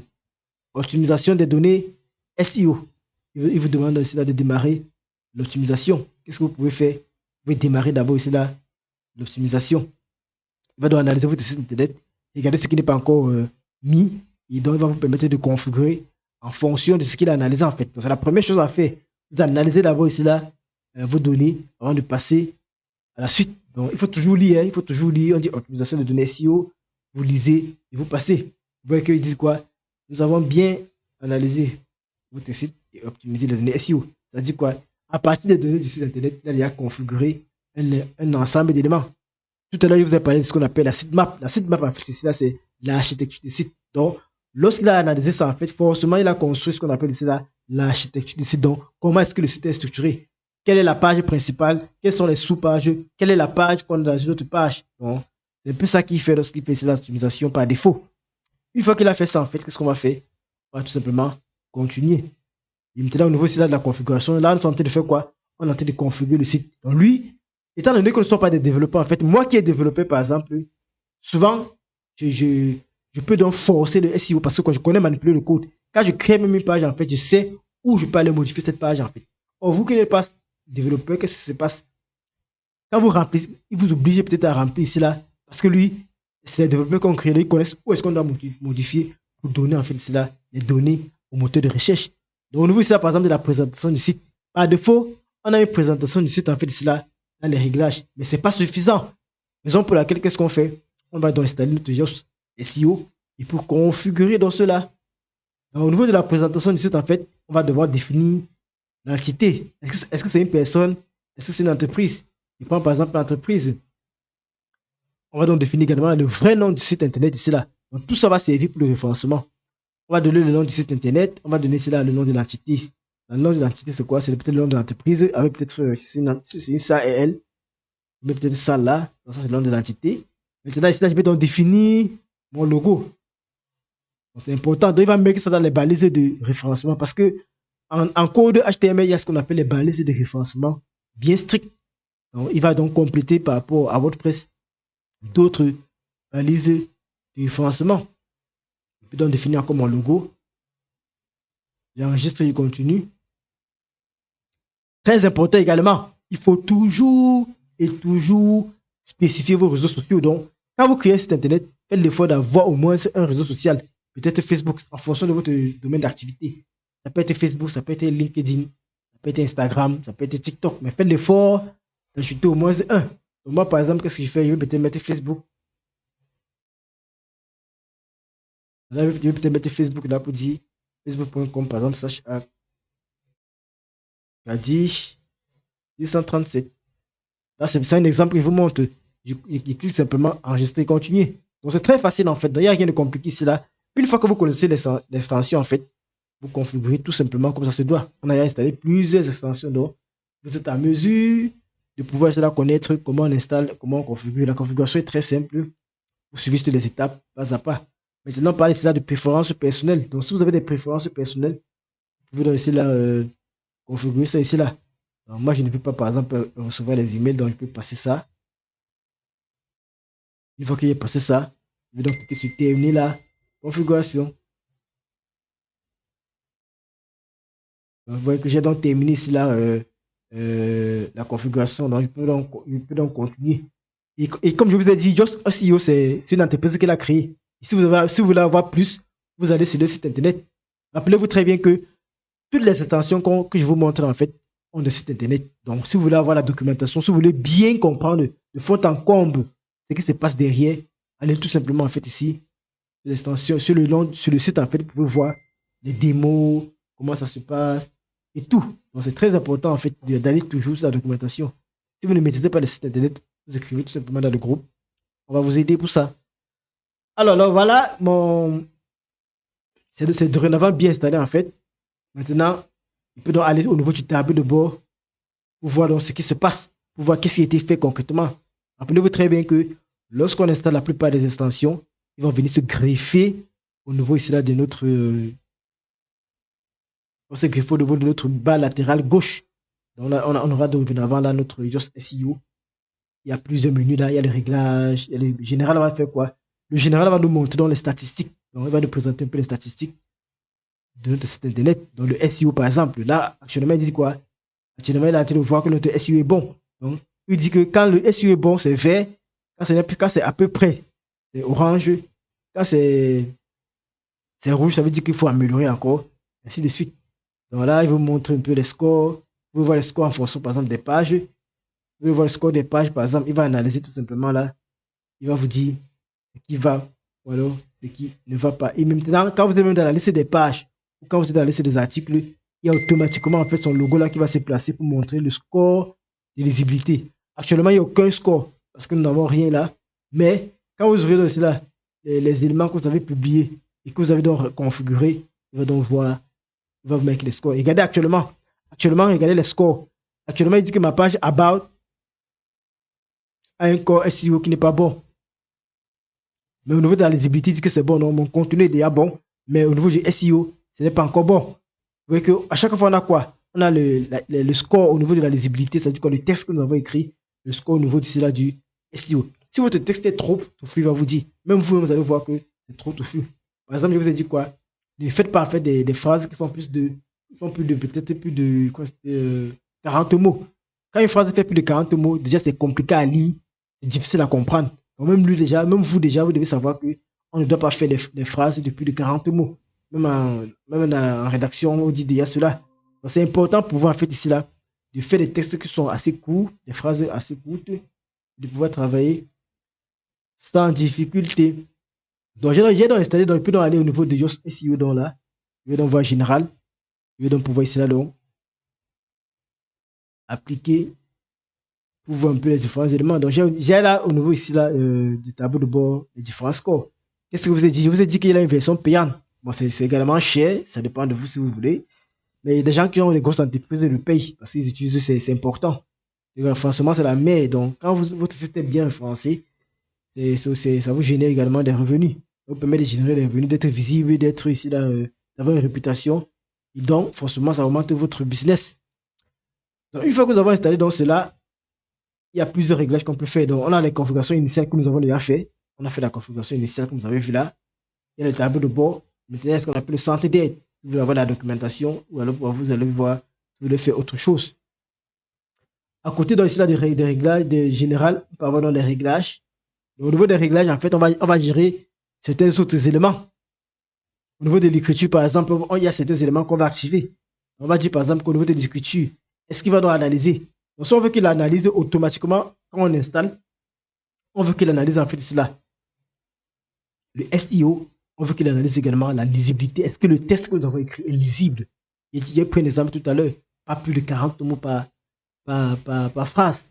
On va analyser d'abord la lisibilité. Quand un texte est bien lisible, le moteur de recherche va bien comprendre. Maintenant, au niveau du SEO, il va analyser les mots-clés, les métadonnées en fait. On va les principaux éléments qui sont activés. Maintenant, il y a les éléments qui sont premium. Si vous voulez utiliser l'intelligence artificielle, il y a des intelligences artificielles gratuites, donc vous n'êtes pas obligé de payer pour utiliser une intelligence artificielle. Il y a des intelligences artificielles gratuites comme Gemini, comme Grok, comme DeepSeek, comme ChatGPT. Ça peut être utile. Hein. Ces intelligences artificielles peuvent être utiles si vous voulez, par exemple, avoir les choses rapidement. Donc, vous connaissez à ce que vous voulez, vous venez avec votre contenu que vous avez écrit et vous permet cela d'améliorer tout simplement. Donc, au niveau des réglages, il y en a plusieurs que vous pouvez donc gérer. Il y a des réglages essentiels qui sont importants. On a déjà fait. Lors de la configuration, en fait, c'est là vous avez fait les réglages essentiels. Il a pris les éléments qui sont par défaut. L'un des éléments essentiels également, c'est au niveau de la séparation du titre. Donc, quand il y a le titre, par exemple, regardez bien. Quand je suis sur un site internet, par exemple, ici, si je m'avais encore fait la recherche, vous allez voir qu'au niveau de mon site, en fait, après le titre, en fait, c'est là qu'est-ce que j'ai? J'ai une séparation. Il faudrait prendre une bonne séparation qui est lisible. Le tiret, c'est le plus utilisé, en fait. Ou alors la barre de, on appelle la barre de quoi? La barre de 8. Également la barre de 8, la barre qui est oblique, en fait. C'est le séparateur le plus utilisé. Vous pouvez également configurer cela depuis les réglages de Yoast SEO. En fait, il y a tellement de choses que vous pouvez configurer. Maintenant, si vous avez un site alternatif et le nom du site alternatif, vous pouvez le mettre là. C'est important, il faut toujours remplir en fait. Si vous avez un slogan du site, en fait, vous modifiez. Par défaut, en fait, il va prendre les choses qui existaient déjà sur votre site internet. Mais vous pouvez également personnaliser cela. Je peux donc décider que je prends plutôt la barre oblique pour la séparation. C'est toujours correct. Et enregistre tout simplement. Maintenant, au niveau également de la représentation du site, je peux donc gérer cela. En fait, ça, c'est les éléments que j'ai configurés lorsque je faisais la configuration, la première configuration. Mais maintenant, si je veux compléter, vous avez vu qu'il avait juste mis les champs essentiels. Mais vous, rassurez-vous toujours de venir configurer tous les éléments parce que tous les éléments qui sont ici, en fait, sont importants. Vous allez vous rassurer de venir configurer tous les éléments possibles. C'est vrai que certains éléments vont vous demander l'accès premium, mais ce qui est gratuit, il peut faire l'affaire. Donc, ne vous gênez pas s'ils sont fermés. Maintenant, au niveau de la connexion du site, vous pouvez également gérer. Si vous voulez, par exemple, autoriser en fait les codes de vérification et tout, donc, libre à vous de choisir cela si vous voulez. Vous allez maintenant au niveau du type de contenu. Quels sont les types de contenus que vous allez pouvoir gérer avec, par exemple, ici, là, Yoast SEO. Ici, là, vous pouvez donc gérer cela. En cliquant cela sur modifier, vous modifiez. Au niveau des articles également, vous pouvez donc gérer. Regardez là, regardez bien cette option-ci, en fait. Afficher les résultats dans le résultat de recherche. Donc, là, c'est pour indexer son site internet. Parfois, quand vous créez WordPress par inadvertance, en fait, vous désactivez ce qu'on appelle l'indexation sur les moteurs de recherche. Donc, dans les configurations de Yoast SEO, il va encore forcer cela. C'est vrai que par défaut, c'est activé, mais lui, il va encore forcer pour activer que les robots vont pouvoir détecter votre site internet. Au niveau de la page, je reviens au niveau de l'article. Vous allez voir également au niveau du SEO. Regardez bien, parce que c'est également un aspect très important. Il vous demande également comment est-ce que vous voulez que les titres des éléments de votre page soient configurés. Là, nous sommes au niveau des articles. Hein. Au niveau de la page, ça sera différent. Je veux dire, par exemple, quoi? Quand je suis au niveau des articles, comment est-ce que le titre va se présenter? il vient par exemple sur mon site là, vous allez voir un peu comment ça se présente. Regardez par exemple, quand je suis sur le site, le titre c'est quoi? Quand je suis là, vous allez voir le titre. On a HomeDev-entreprise de développement de logiciels. Ça veut dire quoi? Ça veut dire qu'au niveau des titres des pages, qu'est-ce qu'il a dit? En premier lieu, j'ai le nom de la page et ensuite j'ai quoi? J'ai le titre. C'est ce que je fais ici en fait. Donc, qu'est-ce qu'on met ici là? On dit qu'on aura d'abord le titre, on aura le titre de la page par exemple. Quand nous sommes sur les articles, on a le titre de l'article qui sort le titre de la page toujours. On aura le séparateur, on aura le titre du site. Moi, j'ai mis le titre du site en premier sur ma page. J'ai d'abord mis le titre du site, j'ai mis à côté le titre de la page. C'est la même chose que vous choisissez. Donc, libre à vous de choisir en fait. Maintenant, il y a la métadescription. Vous pouvez insérer des variables si vous voulez, mais c'est pas important. C'est mieux de configurer chaque page séparément. Vous pouvez définir des variables si vous voulez et les mettre plus tard. Mais bon, c'est pas important, c'est pas très important. Les variables peuvent être les mots-clés que vous allez placer dans l'article. Donc, c'est la même chose en fait, c'est là. Au niveau, c'est là des pages. Regardez très bien. Je vous parlais tout à l'heure de ce qu'on appelle les apparences sur les réseaux sociaux. Donc, quand par exemple, regardez souvent quand on vous envoie des liens sur Facebook, non, pas sur Facebook, oui, sur Facebook également. Quand vous collez un lien par exemple sur WhatsApp, vous allez voir qu'il y a un aperçu. Donc, il y a peut-être une image là qui se place. Quand c'est une vidéo, par exemple, on a l'aperçu de la vidéo. C'est parce qu'on a fait ce qu'on appelle ici là l'apparence sur le moteur de recherche. Donc, il faut toujours cela définir ce qu'on appelle l'image pour les réseaux sociaux. Donc, l'image qui va apparaître lorsqu'on va saisir une page. Mais sur chaque page, vous pouvez configurer cela. C'est ce qu'on appelle la page de mise en avant. Donc, par défaut, vous pouvez configurer. Bon, eux, par exemple, s'ils ont bloqué ça, mais à chaque page, avec WordPress, vous allez pouvoir configurer cela. Même si vous avez utilisé Elementor ou même si vous avez utilisé Block de WordPress, vous allez tout simplement aller modifier la page simplement et modifier cela. Au niveau également de la page, c'est presque la même chose. Donc, on a tous les mêmes éléments. On indexe les différentes pages de la moteur de recherche. On définit comment le titre, ça sera au niveau du titre, comment il va être placé. S'il y a des variables qu'on veut mettre au niveau de la description, on va insérer. Donc, mais s'il y a un texte par défaut, on peut mettre là. L'apparence, on peut également mettre, bon, en version gratuite, on ne peut pas mettre cela. Il y a ce qu'on appelle ici là le schéma. Dans le schéma nous permet de voir, de définir comment la page va être décrite. Le type de page, on peut donc définir le type de page. Mais ce n'est pas important. Tout ça, vous allez définir directement devant l'article. Donc, dans notre exemple pratique, on va tout faire ça en fait. Donc, on n'a pas besoin de venir ici la modifier. C'est par défaut. Donc, si vous avez une niche précise en fait, donc par exemple, ceux qui font dans des articles uniquement, donc, ceux qui ont par exemple des articles sportifs, donc franchement, eux, ils vont tout définir en fait ici parce que à chaque fois, ce sera presque les mêmes données. Mais quand votre site est polyvalent, vous avez des prestations de services, on aura plusieurs pages, on aura plusieurs articles différents. C'est pas important de modifier certains aspects ici là. Donc, au niveau, si vous gérez par exemple les produits également, ici au niveau des produits, première chose, vérifiez tout ceci est coché. Vous allez définir comment est-ce que le produit va être placé. Regardez bien ici là. Si je viens par exemple sur Glotelo, regardez comment eux ils ont défini le titre. Ils vous disent quoi? Au niveau du site, qu'est-ce qu'on a? On a, premièrement, je ne sais pas si vous voyez très bien, pour Glotelo par exemple. Vous voyez que, premièrement, ils ont quoi? Ils ont le nom de l'article, Sony Xperia par exemple. Ensuite, maintenant, ils ont quoi? La barre oblique comme à part et le nom du site internet. Donc, libre à vous en fait, ça dépend. Ce qui vous plaît en fait, vous choisissez. Donc, on ne peut pas voir tout ça. Je vous ai montré sur les essentiels. On va tout voir. Il y a ce qu'on appelle la taxonomie, les catégories qu'il faut gérer. Il y a les paramètres avancés. Voilà, je cherchais les paramètres avancés. Est-ce qu'on appelle également les fils d'Ariane? Si vous voulez placer les fils d'Ariane, bon, libre à vous. Bon, je ne sais pas si on a parlé des fils d'Ariane. Les fils d'Ariane sont importants souvent dans les sites e-commerce. Regardez par exemple ici. Est-ce que vous voyez ça? Est-ce que vous voyez la ligne là? Voilà. Cette ligne, c'est en fait ce qu'on appelle un fil d'Ariane. C'est très important dans les sites e-commerce. Quand vous prenez un template, en fait, rassurez-vous d'activer ça. Pourquoi c'est important? Parce que quand l'utilisateur, par exemple, sur la page de produits, en fait, qu'est-ce qui se passe? Il peut vouloir rentrer dans la page des produits. Qu'est-ce qu'il va faire? Parce que le produit qu'il est sur ça en cours, il va donc venir là, cliquer dessus pour rentrer. Bon, eux, ils n'ont pas rendu ça cliquable. Ils ont fait une erreur. On est dans le produit, donc on peut aller dans la page des produits, ou on peut revenir à la page d'accueil. Donc le fil d'Ariane permet de faire quoi? De rentrer au fur et à mesure jusqu'à où on était en fait. C'est très important dans le site internet. Vous pouvez également configurer ça. C'est un aspect SEO, ça fait partie du contenu. Ça fait partie du deuxième pilier en fait du SEO que nous avons vu tout à l'heure. Donc c'est important également, on peut donc configurer le fil d'Ariane, notamment au niveau du séparateur. voyez très bien ici là que le séparateur ici là, c'est quoi?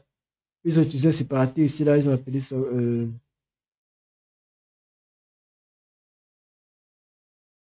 Le séparateur, ils ont appelé ça quoi? Alors c'est sorti. C'est sorti. On va regarder. Bah, le séparateur ici là, par exemple, c'est la barre oblique. Donc nous, on peut donc choisir ce que nous on veut et on aura terminé. Vous pouvez donc voir le test d'ancrage pour la page d'accueil. Donc, je te dis quoi, à partir de quel euh, lien on part, donc de la page d'accueil. Maintenant, on peut définir ce qu'on appelle le préfixe ou le fil d'Ariane. Si on veut mettre un préfixe, on va mettre un préfixe. Bon, quand on parle de préfixe, vous connaissez donc quelque chose qui va précéder en fait. Donc, ça, c'est des choses que vous pouvez donc regarder. Tout à l'heure, j'ai parlé de la page 404. Rappelez-vous très bien. C'est pas pour rien que je suis en train d'expliquer pour revenir ici là. Donc, il faudrait que, au niveau du fil d'Ariane, en fait, on puisse ajouter ici là la page 404. Du coup, la page est introuvable. Tout site internet que vous créez doit avoir la page 404. Pourquoi? Parce que si vous ne mettez pas la page 404, en fait, Google va vous pénaliser. Tous les moteurs, que ce soit Google, que ce soit Yahoo, que ce soit Bing, ils vont vous pénaliser. Pourquoi? Quand vous soumettez votre site internet, qu'est-ce qu'il fait? La première chose, il essaie de tester les pages qui n'existent pas. Or, si on vient dans votre site internet, on teste les pages qui n'existent pas, on voit que ça va mettre un accès là qui ça va dire par exemple que page inexistante. Donc ça ne doit rien mettre en fait. Ça sera problématique, ça va mettre juste une erreur. Donc, regardez par exemple si je vais sur le site internet ici, il veut mettre quelque chose de hasard là. Vous allez voir quoi? Eux, également, ils ont prévu la page 404. Donc il est important toujours et toujours de préciser les pages 404. Parce que si vous ne précisez pas en fait les pages 404, ce sera un problème pour vous.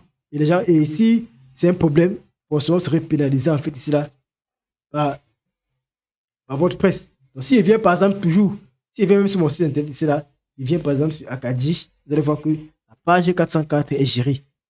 C'est important. Il faut toujours, le thème que vous prenez en fait, rassurez-vous que dans une page 404. Les sites qui n'ont pas une page 404, vous prenez un cas simple. Je vais venir par exemple sur mon site personnel. Là, je n'ai pas géré la 404 parce que c'est un site codé en du. Un instant, pour vous montrer un peu sur quoi le 404 en fait. Là, par exemple, je vais venir sur mon site internet personnel. On va voir ça. Là, par exemple, je vais venir ici là. En attendant, je peux poser. Je viens d'abord ici là donc. Quand je suis ici, par exemple, regardez, je vais mettre slash. Je veux que j'ai quoi? Un problème. Ça, c'est un problème. Vous voyez que ici, là, je n'ai pas mis une page 404 sur mon site principal. Donc, du coup, c'est le serveur qui est en train de gérer cela et c'est problématique. Et quand vous faites ça, en fait, le moteur de recherche va vous pénaliser si c'est un site vraiment qui fonctionne. Or, vous avez vu que sur mon site principal, si j'ai géré cela, même si en fait c'est là, c'est géré. Parce que c'est très important en fait. Très important de gérer en fait ici cela. Ok, est-ce que vous avez une question? Oui, monsieur, j'ai une question. Oui, posez votre question. Bon, oui, monsieur, j'ai une question. Il y a une Oui. partie il y a la partie où vous avez dit gérer les pages 404. Je vois, il y a par exemple les textes, il y a les images. C'est toujours nous qui personnalisons cela ou bien on met juste le texte. Les templates, j'ai parlé de templates. Les templates, le plus souvent, viennent déjà avec ces pages-là. Donc, c'est à vous d'activer. Même si ça n'existe pas, il y a des extensions qui vous permettent d'activer. Si vous partez sur une installation vierge, par exemple, donc vous n'avez pas choisi un template qui gère ça, ça veut dire quoi? Vous serez vous-même amené à chercher l'extension. Il vous a dit quoi? Quand on est sur WordPress, en fait, toute fonctionnalité qu'on va ajouter, en fait, il y a une extension qui permet de le faire. Et ça se comprend. Et ça se comprend. Oui, monsieur, c'est bon. Ok, donc, si votre thème ne gère pas ça, vous cherchez juste l'extension qui permet d'ajouter la page 404 et vous l'ajoutez. Parce que vous ne connaissez pas coder, donc, si vous voulez faire quelque chose, vous devez faire obligatoirement, ici, en passant en passant directement par, là, par une extension, en fait. Donc, parce que vous ne pouvez pas toucher au code. Alors, il y a quelque chose d'important là que je cherchais. On va passer. C'est ce qu'on appelle ici, là, le. Oui, posez votre question. Monsieur, j'aimerais savoir si on peut créer son site sans optimiser et ensuite installer un plugin d'optimisation pour pouvoir le faire automatiquement à notre place. Créez votre plugin vous-même ou alors. Je dis qu'on peut créer un autre site. Par exemple, je finis de faire mon site sans l'optimiser. Et ensuite, j'installe par exemple le plugin CEO là, Yoast, pour pouvoir l'optimiser à ma place. Est-ce que c'est possible? Bon, c'est vrai que votre question est un peu vraiment pas très bien. Mais ce que vous devez comprendre, c'est que j'ai dit quoi? Yoast SEO apparaît au deuxième pilier du SEO. C'est-à-dire quoi? La partie contenu. Je ne sais pas si vous confondez optimisation du contenu ou alors optimisation des performances. Est-ce que vous comprenez là-bas? Mais c'est pas l'optimisation du contenu. Voilà. Mais le Yoast SEO ne le fait pas automatiquement en fait. Il vous accompagne pour le faire en fait. Donc il va faire l'analyse en temps réel, comme je disais tout à l'heure. Et maintenant, ce sera à vous maintenant de compléter les éléments qui manquent en fait. Est-ce que se comprend?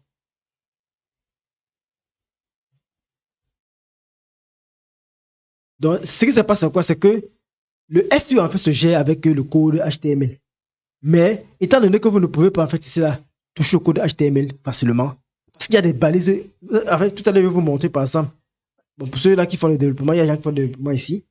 Quand je vais faire peut-être un contrôle U ici là, contrôle U, vous allez voir que j'ai des balises qui sont ajoutées. Alors, si on part dans un site internet, je vais même aller dans mon site internet personnel là, vous allez voir. Bon, c'est vrai que même si j'ai géré un peu le SEO, pardon. Si je fais un contrôle U, vous allez voir que c'est un peu différent. C'est vrai qu'ici, vous avez vu qu'ici, là, puisque je connais comment on le fait, j'ai déjà ajouté certaines balises là qui permettent de gérer le référencement naturel. Premier élément que Yoast SEO fait, c'est quoi? Il y a d'abord la balise robot pour, pour indexer. Après le robot, il y a ce qu'on appelle le viewport pour permettre pour gérer en fait ici là le responsive. Après, il y a ce qu'on appelle l'auteur. Il va définir à chaque fois l'auteur. Lorsqu'on va taper, par exemple, juste quand on va taper mon nom, en fait, ça va me chercher, ça va directement trouver mon site internet. Il y a ce qu'on appelle la description. Donc, il faudrait ici là que quoi? À chaque fois qu'on crée un site internet, ou à chaque fois qu'on crée une page, en fait, tous ces éléments-ci peuvent être remplis. On doit avoir la description, on doit avoir l'auteur, on doit avoir le contenu, on doit avoir les mots-clés, et ainsi de suite. Or, quand vous créez simplement une page sur WordPress avec Gutenberg, vous ne pouvez pas mettre tout ça, en fait. Alors que c'est important pour la création, pour que la page soit référencée. C'est là donc que Yoast SEO entre en jeu. Donc, toutes les informations que vous allez donc renseigner là, il va donc aller donc mettre ça sur votre page. Donc, quand vous venez par exemple ici à ce niveau-ci, sur le site complet que j'ai par exemple, vous allez voir qu'il y a un tas de balises SEO qui ont été mis. Les balises de property par exemple, OG local, OG type, OG title. Tout ça a été mis en fait, c'est là par Yoast SEO. Donc, si vous examinez votre code, donc, vous allez voir tout ce qu'il rajoute.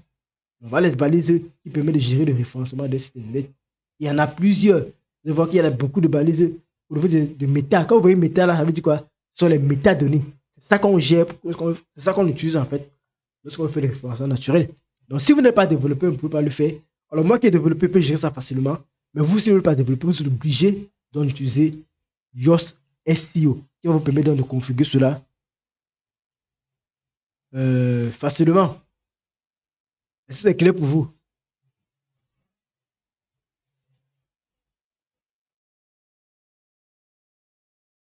Donc là, nous avons donc montré cela comment on installe SEO. Et, oui. Est-ce qu'il y a l'avantage d'utiliser un plugin ou bien de faire l'optimisation soi-même en utilisant, peut-être comme vous êtes ici, vous êtes codeur, est-ce qu'il y aura une différence en termes de performance? Bien sûr qu'il y a une différence.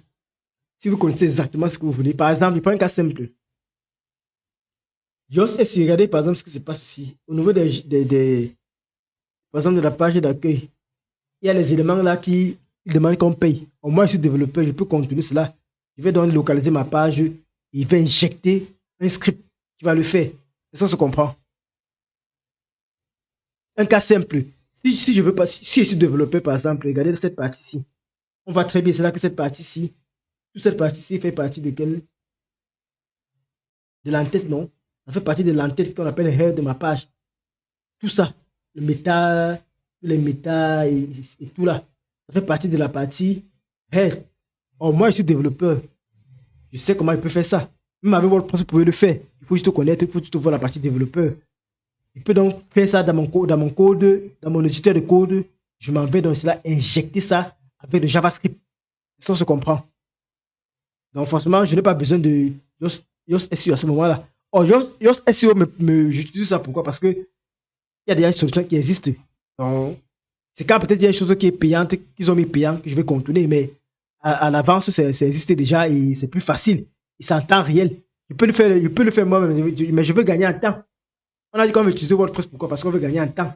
L'objectif d'utiliser WordPress, c'est qu'on a des outils là qui vont nous permettre de gagner en temps. Raison pour laquelle on ne va pas perdre de temps à aller créer nous-mêmes. Mais il y a certains éléments qui sont payants chez eux, que moi, je n'ai pas besoin de payer. Je vais juste aller faire ça moi-même. Vous allez voir par exemple ici, il y a des éléments en fait qui étaient payants. On va peut-être revenir là. Quoi, par exemple, autour de fonctionnalités. Bon, ça va nous perdre du temps. Mais vous avez vu là, il y avait des éléments qui étaient payants. Oh, ce sont des éléments que moi-même je peux configurer en fait dans un script JavaScript. Je m'en vais tout simplement injecter sur mon site. C'est facile en fait. J'espère qu'on se comprend bien.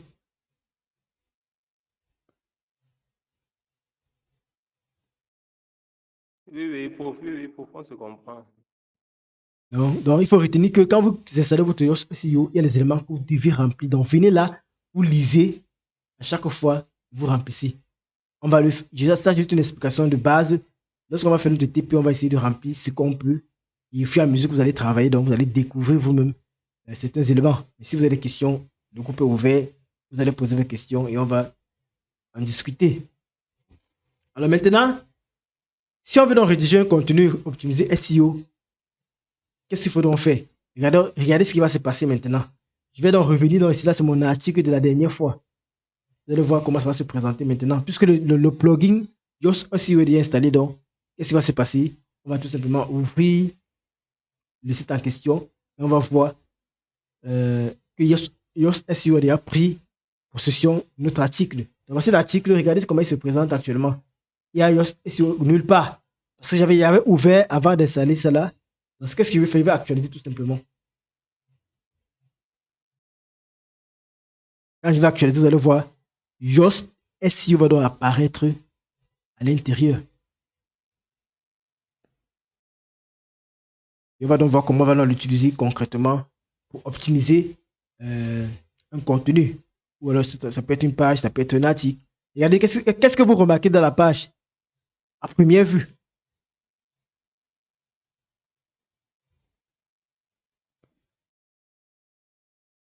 Bon, personne ne parle. Vous allez voir que ici, là, on a le logo de... C'est ça que vous voulez que vous remarquez en fait. Le logo de Yoast qui est venu s'est incrusté là.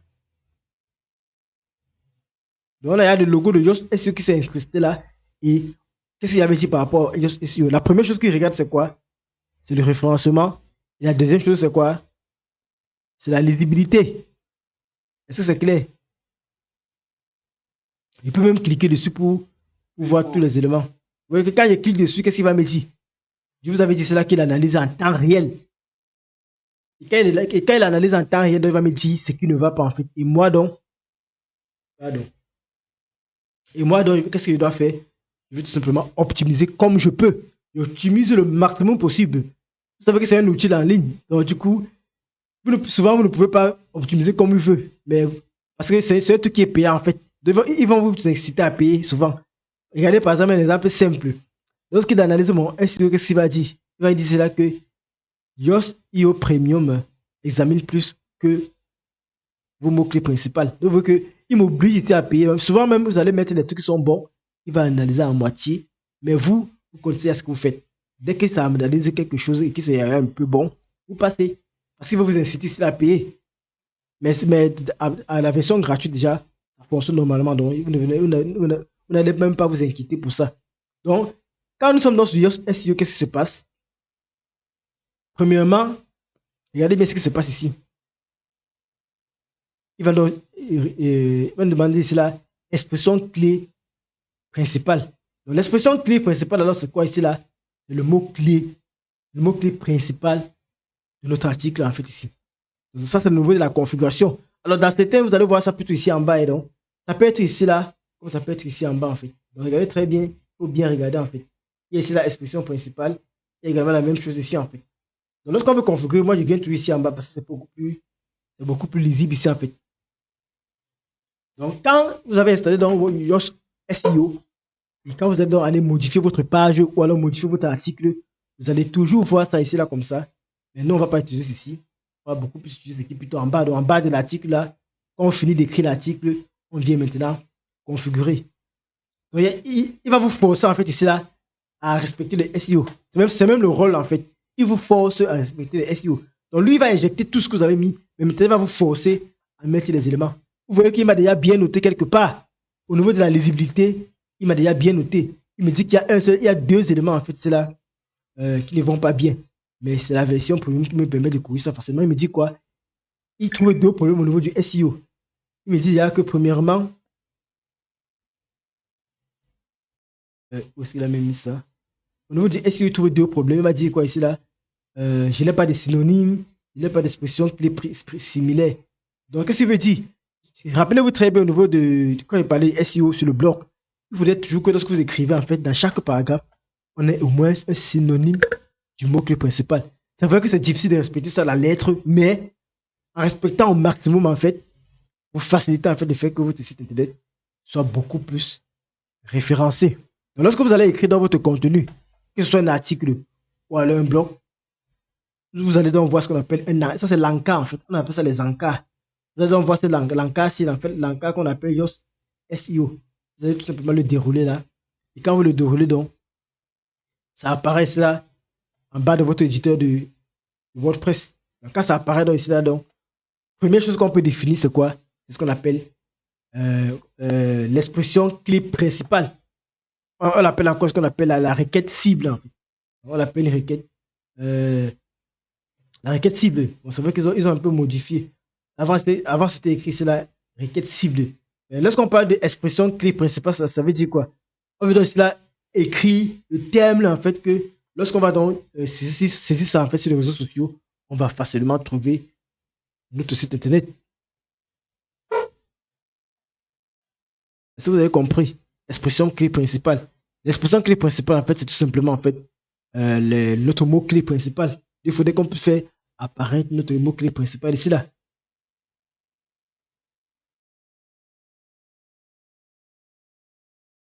Est-ce que c'est clair pour vous? Ok, si c'est bon. Ok. Donc là, par exemple, ici, c'est un article, par exemple, qui est fait dans le développement web. Il peut juste mettre là développement, ou là, il peut mettre même tout simplement web. Il peut mettre tout simplement créer un site web. Donc, étant donné que c'est le mot-clé, donc, quand il va placer ça en fait sur mon site internet, là, c'est pour voir un peu comment ça fonctionne. Hein. Si vous avez des difficultés, vous pouvez donc venir ici là voir comment les mots-clés fonctionnent. On va vous expliquer un peu comment ça se fonctionne. Mais moi, étant donné que je connais déjà mes mots-clés, je vous avais dit cela quand on veut rédiger un article, on liste d'abord ces mots-clés, on essaie de chercher ces synonymes et on se met dans à la rédaction.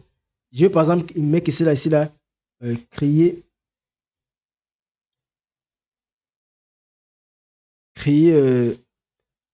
on dit quoi, créer site web. Il dit par exemple créer un site web. Ça veut dire quoi? Quand je mets par exemple c'est là créer, alors c'est mal fait. Quand je mets par exemple c'est là créer un site web, ça veut dire quoi? C'est ma requête principale. Ça dit quoi? Quand les gens vont rechercher en ligne en fait, quand quelqu'un va mettre par exemple créer un site web, si tous mes contenus sont bien référencés, alors ça va marcher ici là. Regardez ce qui se passe. Vous voyez que tout à l'heure c'était rouge. Une fois que j'ai mis la requête, l'expression clé primaire, donc, il a commencé à changer. C'est parce qu'il trouvait déjà que l'expression, ce que j'ai utilisé en fait, ça apparaît déjà beaucoup de fois, par exemple, dans mon texte ici là. Donc, du coup, il me dit que bon, je suis sur le bon chemin en fait. Maintenant, à chaque fois, donc, il va mettre des problèmes. C'est à vous maintenant de configurer vos problèmes. Normalement, si vous avez la version payante, il peut vous guider dans le choix. Mais vous savez que on est à l'aide de l'intelligence artificielle. Même si ça ne vous guide pas, vous allez chercher un outil IA, vous tapez ça à l'intérieur, il va vous guider. De nos jours, on ne va pas trop se casser la tête. Si vous n'êtes pas un copywriter vraiment qui a fait du copywriting ou alors qui se forme à l'intérieur, parfois ça peut être compliqué pour vous. Qu'est-ce que vous faites? Il y a des outils d'IA, donc ce n'est pas compliqué de nos jours. Vous allez tout simplement là-bas, vous tapez votre mot-clé, vous dites que vous voulez les synonymes, il va vous donner les synonymes. Vous prenez les synonymes qui sont adéquats à votre site internet. Vous venez tout simplement dans le texte, vous cherchez les endroits, vous les passez. Donc là, par exemple, si j'écris ici, là, tout simplement, donc ici, au niveau de l'encart, là, Si j'écris tout simplement au niveau de l'expression clé principale qui contient mes mots-clés, si j'écris par exemple créer site web, c'est par exemple là le mot-clé que je veux entrer comme ma clé principale. Donc là, j'ai dit que le mot-clé de mon article, c'est créer site web. Donc à chaque fois qu'on aura une recherche en ligne avec pour but de créer site web, si mon article est bien noté, il va apparaître en premier. Mais regardez ce qui se passe en fait. Quand je mets par exemple créer site web, là, ça c'est juste un exemple. Je n'ai pas examiné mon article pour pouvoir voir si ça correspond. Je vais vous expliquer comment ça se passe. Quand je mets par exemple créer site web, qu'est-ce que va faire? Il va aller dans mon texte en fait. Il va analyser tout le texte de mon article en fait. Il va donc analyser, il va d'abord venir au niveau du titre. Est-ce que j'ai au moins l'un des mots-clés? Donc, ce que vous mettez ici en fait doit être une combinaison souvent de vos mots-clés principaux. Donc, quand je mets ça en fait, qu'est-ce qu'il fait? Il vient dans mon texte en fait. Il va scruter en fait. Premièrement, il va scruter l'URL. Rappelez-vous très bien de l'URL qui est ici. Il va scruter. Est-ce que dans l'URL, on a au moins un mot-clé qui apparaît que j'ai mis ici? Rappelez-vous très bien, il avait dit quoi? Ça fait partie des éléments de référencement. Dans le titre, il doit avoir le mot-clé. Dans l'URL, il doit avoir le mot-clé. Donc, c'est donc ça qu'il est en train de vouloir configurer ici, en fait. Donc, une fois donc que j'aurai mis ça, qu'est-ce qui se passe? Il va aller. Premièrement, il va regarder dans l'URL, dans l'URL final, en fait, l'URL que vous voyez ici. Il va regarder, est-ce qu'il y a ça à l'intérieur? Il va regarder également tous les titres. H1, H2, H3, les premiers paragraphes qui sont dans les... Par exemple, il va venir dans le premier paragraphe, ici, là. Il regarde, est-ce qu'il y a le mot-clé ici à l'intérieur? Vous voyez que là, il est rouge. Pourquoi? Parce qu'il voit que à chaque paragraphe que j'ai écrit, je n'ai pas respecté cela. Or, si j'avais bien respecté cela, en fait, donc, si dans mon URL, il y a web qui apparaît, donc dans mon URL, il y a déjà web, la raison pour laquelle vous voyez que ça a commencé à bien noter. Maintenant, il va venir dans le titre principal. Est-ce qu'il y a peut-être web? Il voit qu'il y a web. Donc, il y a un élément de mon titre, c'est déjà une bonne chose. Il vient dans le deuxième titre, il regarde, est-ce qu'il y a web? Il n'y en a pas. Il vient dans le premier paragraphe, il va regarder, est-ce qu'il y a un mot-clé? Donc, c'est la raison pour laquelle on vous dit cela que appelez ça comment? Dans le titre ou alors dans le premier paragraphe, il faudrait toujours placer un mot-clé. Donc, quand vous faites ça, en fait, ça favorise en fait le référencement. Et donc, il va également venir. Si on a mis par exemple l'image ici, en fait, il va venir regarder. Est-ce que lorsqu'on a inséré cette image-là, au niveau des configurations là, est-ce qu'on a mis on va c'est ici. Est-ce qu'au niveau de la configuration, est-ce qu'au niveau de la configuration de l'image, est-ce qu'on a bien, il va venir, en fait, il examine tout. Il vient également, c'est là au niveau de l'image, il va dire, est-ce qu'au niveau de là, du texte alternatif dans le alt, on a au moins un web qui apparaît. Donc, c'est tous ces éléments-ci qu'il va donc examiner pour donc donner la coloration que vous voyez là, en fait. Donc, si vous respectez tous les éléments que je viens de citer là, en fait, vous allez tout simplement voir qu'il va coucher. Où est-ce qu'on était? Donc, si on respecte tous les éléments là, dans les titres, dans l'URL, dans les premiers paragraphes, dans les premières lignes en fait, du texte, s'il voit donc, s'il voit par exemple, s'il voit créer, s'il voit site web, il va donc, au fur et à mesure, il va colorer donc, ceci pour tendre vers du vert. Il va donc dire cela que j'ai donc bien ici la référencé déjà mon texte. Donc là, par exemple, c'est un peu bon parce qu'il a été dit cela que je peux améliorer. Donc c'est bon, ce n'est plus rouge. Donc ça veut dire que je suis sur le bon chemin en fait. Donc je peux également relire mon article, essayer d'ajuster comme je veux. Et il vous donne bien évidemment les recommandations. Hein. Regardez très bien ici là, au niveau de l'analyse SEO. Qu'est-ce qu'il vous dit? Il faut ajouter les synonymes, il faut ajouter les expressions, les similaires. Il vous guide à chaque fois en fait. Regardez au niveau des problèmes, il va vous dire par exemple, c'est là que quoi? Que l'expression clé dans l'introduction. Il vous dit c'est là que dans l'introduction, en fait, c'est là, vous n'avez pas mis l'expression mot-clé.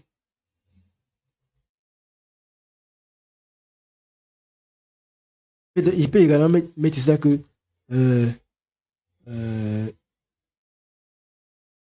il dit par exemple créer des sites,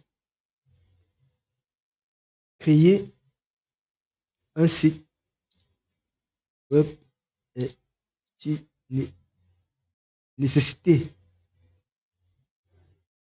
Donc, quand je mets même déjà ça, en fait,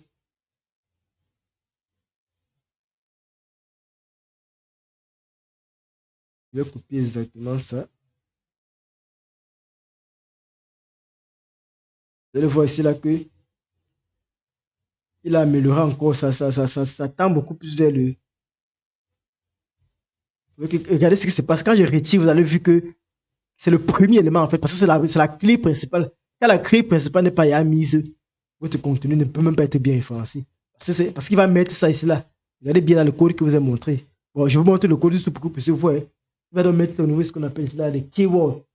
Quelque part ici, vous allez voir les keywords. C'est ça qu'on force nous-mêmes souvent. Parce qu'on code en dur.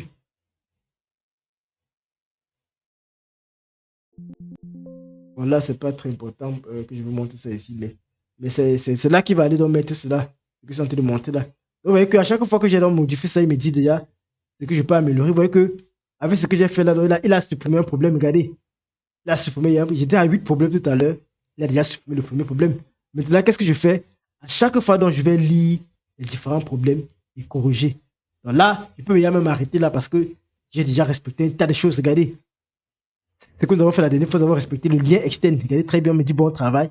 J'ai respecté les images. Pourquoi? Parce qu'au niveau des images, qu'est-ce que j'ai fait? J'ai rempli toutes les caractéristiques des images. J'ai respecté le maillage interne, c'est-à-dire quoi? J'ai redirigé vers les pages de mon site. Donc, il faut toujours que quand vous quittez sur une page, en fait, c'est au moins orange. Parce que quand c'est au moins orange, rappelez-vous très bien les routines. Avec la routine, chaque jour, vous allez améliorer, en fait. La routine va faire quoi? Quand vous avez fini tout ça, vous allez donc venir donc améliorer encore le SEO. Le SEO d'un site internet s'améliore chaque jour. Au fur et à mesure que vous allez en rester, vous allez améliorer votre site internet. J'espère que c'est clair pour vous. Donc, c'est les éléments essentiels. Hein. Chaque élément que vous allez mettre, donc vous allez juste contrôler ça ici au fur et à mesure. Est-ce que c'est clair pour tout le monde?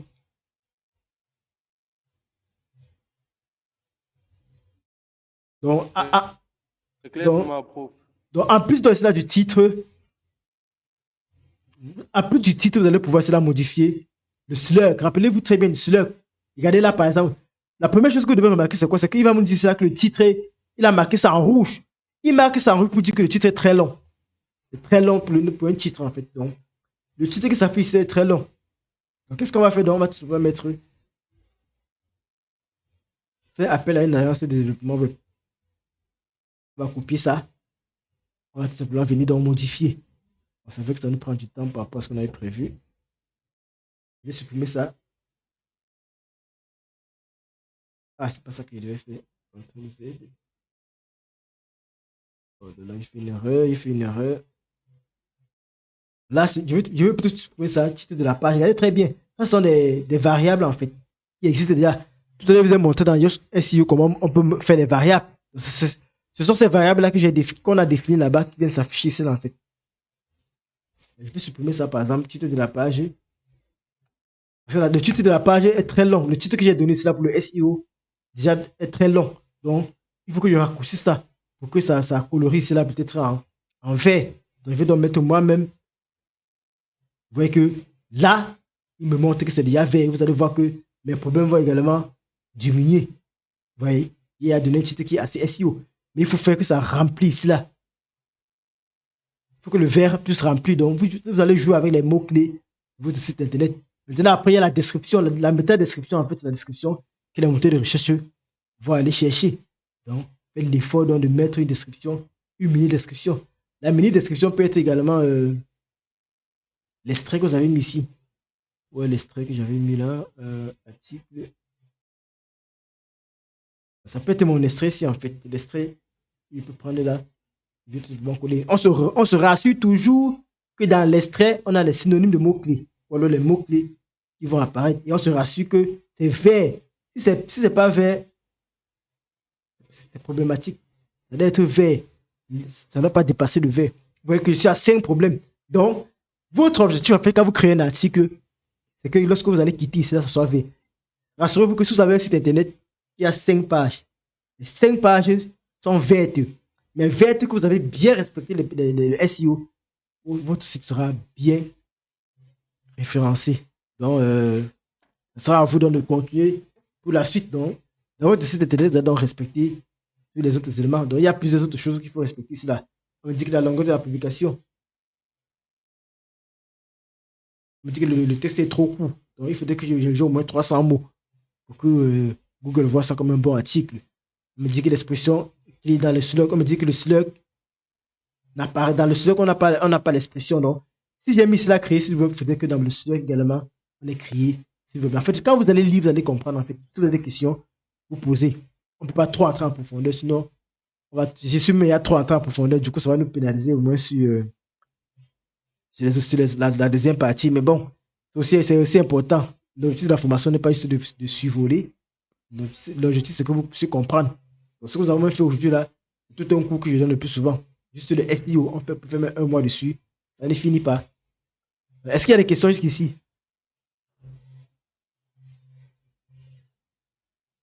Question? Ok. Bon, il y a un autre outil que je vais vous parler, mais je ne veux pas trop entrer en profondeur puisqu'on a passé du temps.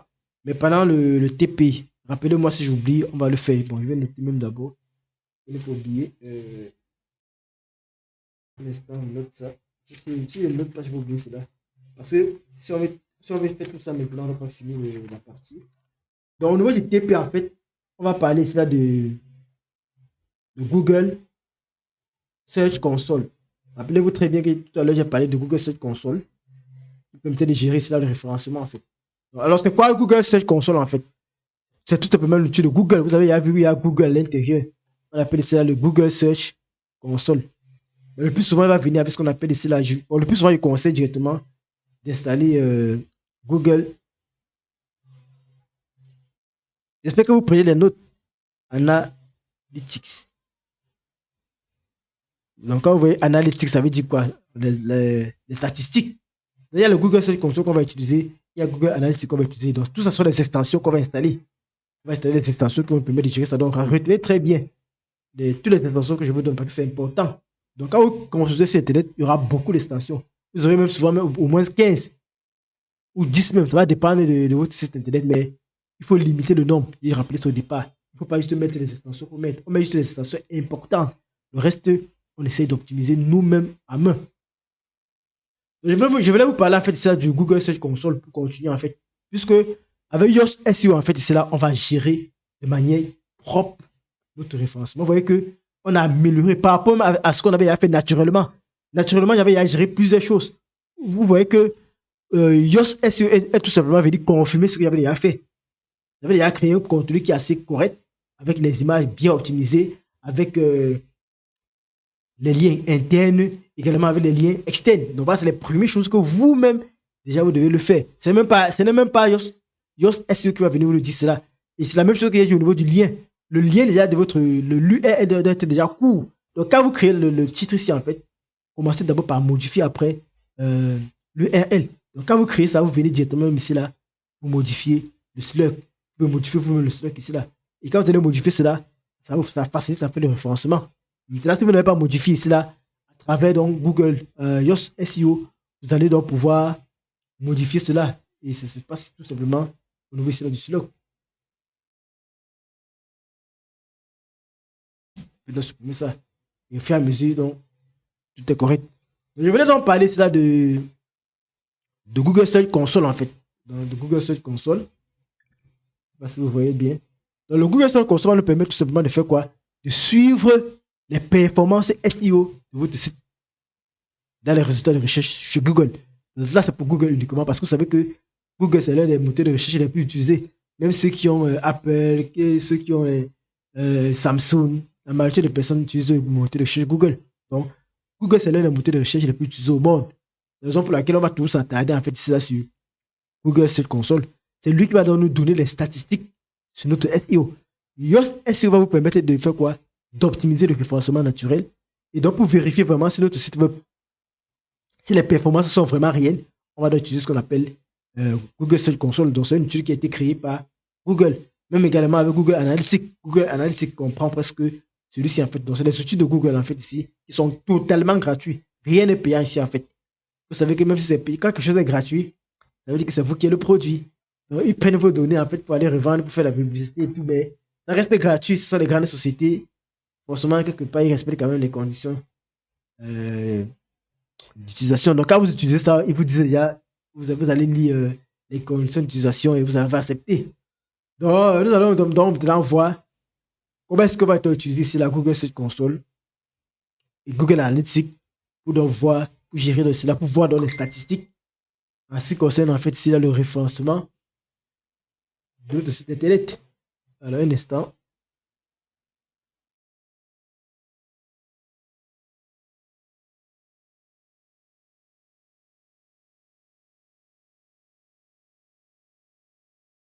Est-ce qu'il y a des questions avant que je commence?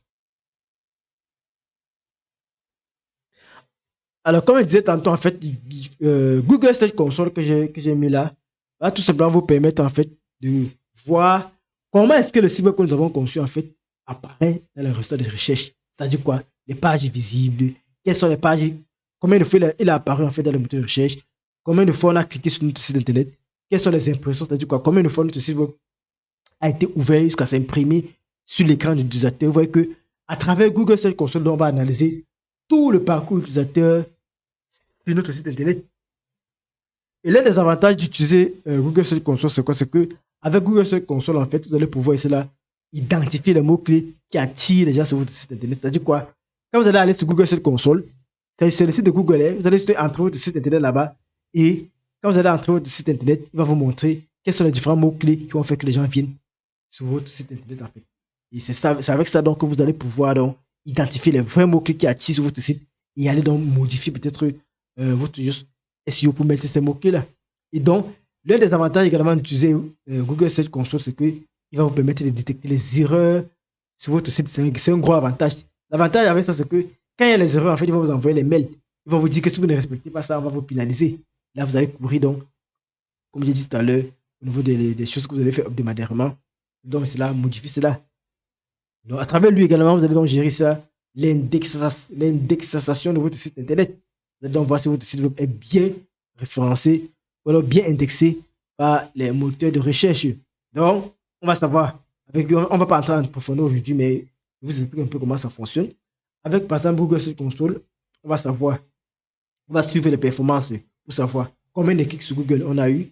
On va donc soumettre notre site web à Google pour que Google puisse donc analyser notre site internet et puisse l'ajouter manuellement à son gestionnaire qui permet d'indexer les sites internet. Donc c'est important. Dès que vous créez le site internet, il faut l'indexer sur Google. Bon, avant, il y avait une URL directe qui permettait de le faire. Mais de nos jours, vous êtes obligé d'aller directement sur le site Google Search Console. Donc, je pense que j'ai enregistré ça la dernière fois. Google Search Console.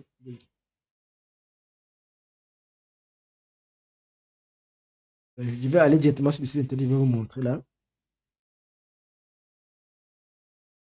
Donc, ce sont les outils qui sont très simples. Je ne vais pas trop entrer en profondeur. Je vous donne juste parce que vous allez aller chercher. On ne va pas tout voir forcément.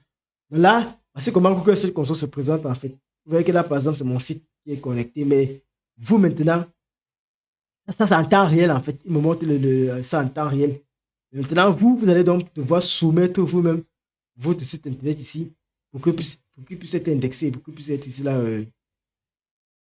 Pour que vous puissiez maintenant, pour que vous puissiez vous-même ici là voir qu'est-ce que vous pouvez améliorer sur le site, ou alors qu'est-ce qui se passe, quels sont les mots-clés qui ont été recherchés et tout. Donc voici le lien search.google.com. Donc si vous ne... Déjà avec le nom, vous pouvez retrouver facilement, donc c'est pas très compliqué.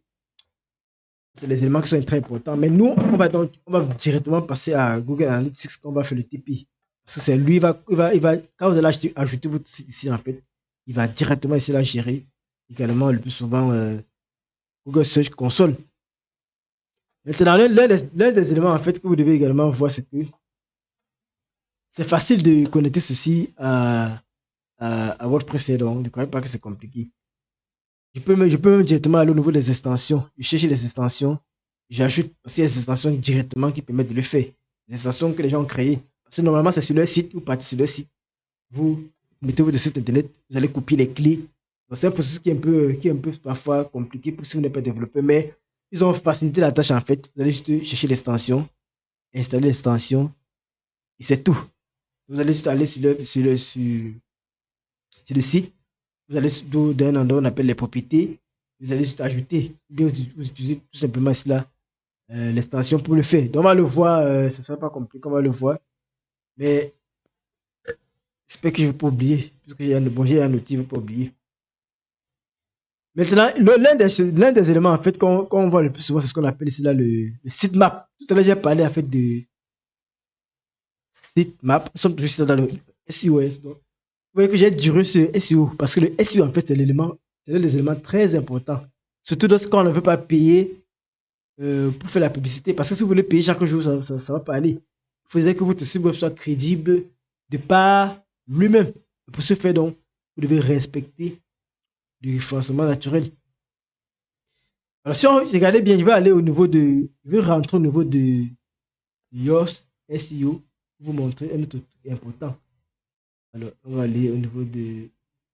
Ici, au niveau de SEO, on va aller au niveau de réglage, si je ne me trompe pas. On va aller au menu SEO.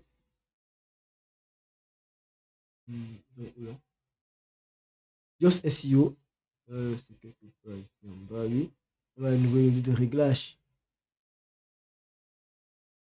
Alors, quand nous sommes au niveau de réglage, en fait, je vais chercher réglage plutôt, tant pour moi. Quand nous sommes sur réglage, au niveau de réglage, alors, il y a outils, il y a parfois les outils avancés là, page spéciale. Alors, attendez, je vais rechercher pour vous montrer. On appelle ça ici sitemap, on appelle ça le sitemap. Alors, pourquoi je ne trouve pas ça? Oh là là, ça va me perdre du temps. En fait, il y a ce qu'on appelle le sitemap. Tout à l'heure, je vous parlais en fait de l'architecture, au niveau de cela, des piliers du SEO. Il faudrait cela qu'au niveau de l'architecture, on puisse voir comment est-ce que le site web est structuré. Parce que quand vous installez Yoast SEO, en fait, il crée dans cette architecture-là. C'est l'endroit où il se trouve que je ne trouve pas. Mais il s'appelle en fait cela sitemap. Donc, au niveau de sitemap, c'est quelque part là. Au niveau des outils avancés, je ne trouve pas. Bon, je vais chercher ça plus tard, je vais vous montrer.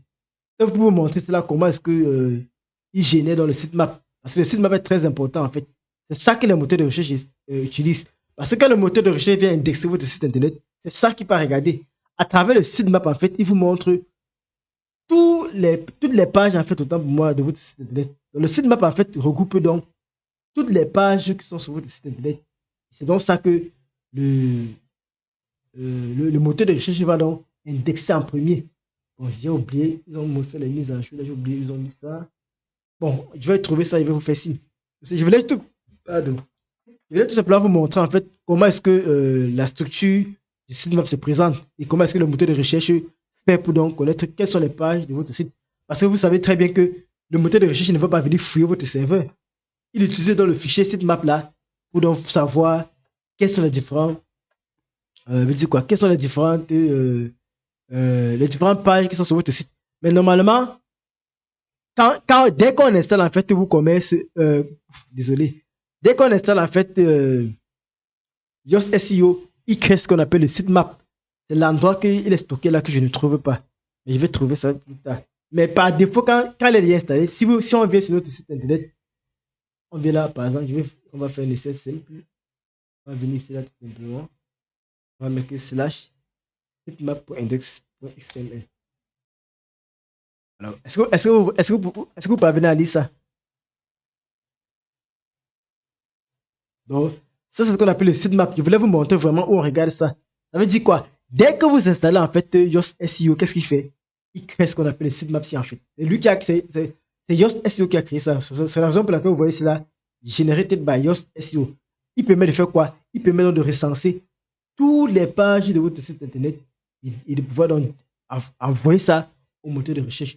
Donc, quand le moteur de recherche va indexer votre site internet, à partir des sitemaps qu'il a créé, donc, les pages dont il va indexer, les publications il va indexer et tout. Donc, vous voyez que au niveau des URL, il a les URL de toutes vos pages. Donc, c'est ça en fait que le que le moteur de recherche veut chercher. Et maintenant, il y a quelque chose de très important.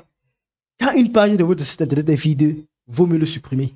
Parce que quand Google voit une page qui est vide, ça veut dire que vous voulez le tromper. Et donc, du coup, il diminue votre code, il diminue votre score. Donc, quand une page est vide, en fait, supprimez-le tout simplement. Et quand vous voulez mettre son contenu, vous le créez. Ça facilite en fait le référencement de votre site internet. Bon, on a un peu beaucoup duré sur le SEO.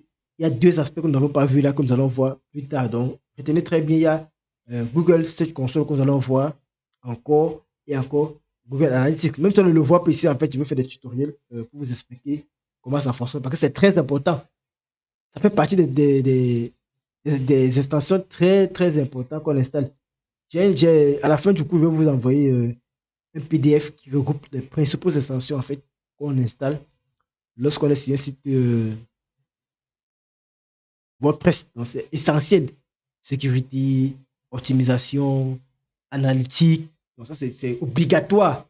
Donc, le premier même c'est SEO, le SEO analytique pour voir la fréquence en fait d'utilisation de votre site, combien de personnes ont visité, dans quel pays ils ont visité, quelles sont les pages les plus vues et tout et tout. Donc c'est ce qui va nous permettre donc ici là ces deux éléments-ci. Donc ça c'était tout en ce qui concerne en fait ici là le référencement naturel. Maintenant la dernière partie qu'on devait voir c'est au niveau ici là du comment on appelle ça du marketing. Et je pense que on a assez perdu du temps sur le SEO. On va juste reprogrammer ça.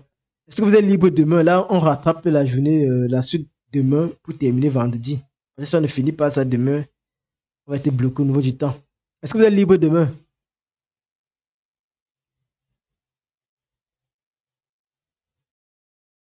Bon, c'est dans la soirée. Je pense qu'on peut programmer. Donc, je pense que quand vous ne réagissez pas, ça veut dire on peut programmer. Demain, on va donc terminer. Je voulais insister sur le SEO parce que c'est très important. Demain, on va donc se clôturer avec la dernière partie. C'est pas long. C'est juste vous montrer comment est-ce que vous pouvez gérer le marketing. Mais on va pas entrer dans les cours du marketing. C'est juste pour vous montrer un outil. Vous voyez que depuis, je vous montre juste les outils. Je vais juste vous montrer un outil qui vous permet de faire le marketing. Donc, notamment, par exemple, pour la gestion des newsletters. Rappelez très bien que j'avais dit ici là que on enregistre des adresses email des gens qui viennent sur le site et on va pouvoir les envoyer des messages pour les maintenir. Donc, pour les faire toujours revenir sur notre site internet. Il va vous montrer ici là comment définir une petite stratégie en ce qui concerne ici là les contenus ou alors le marketing digital pour un site WordPress. Avant que le nom marketing digital arrive, c'était des choses qu'on faisait déjà, mais c'est juste qu'on est venu donc séparer euh, complètement pour mettre ça comme métier de quelqu'un en fait. Est-ce qu'il y a des questions?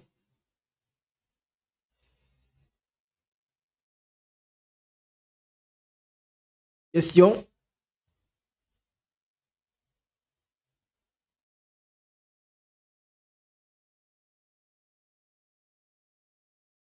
Ok. Bon, c'est comme si vous me... Est-ce que vous m'écoutez même? Parce que personne ne réagit là.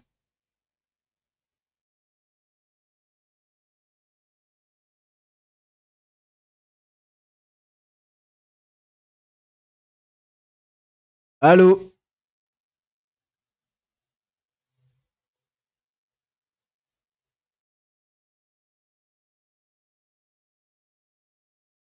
Bon, personne ne réagit. Bon, on va suspendre le coup là et on va se voir donc demain,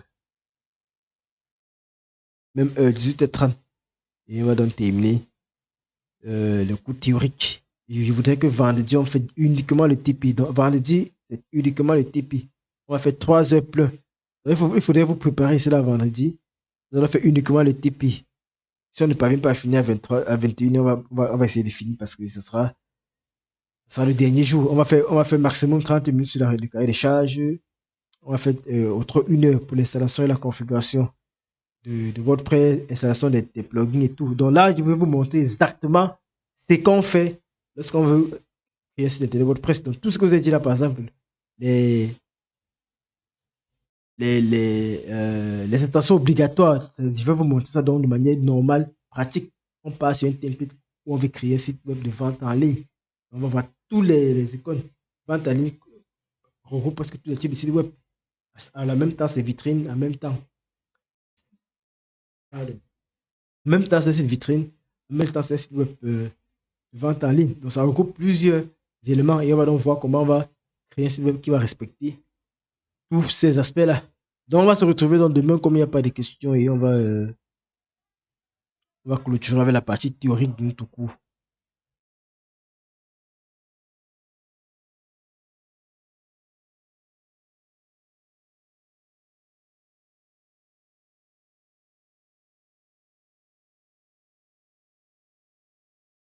Ok.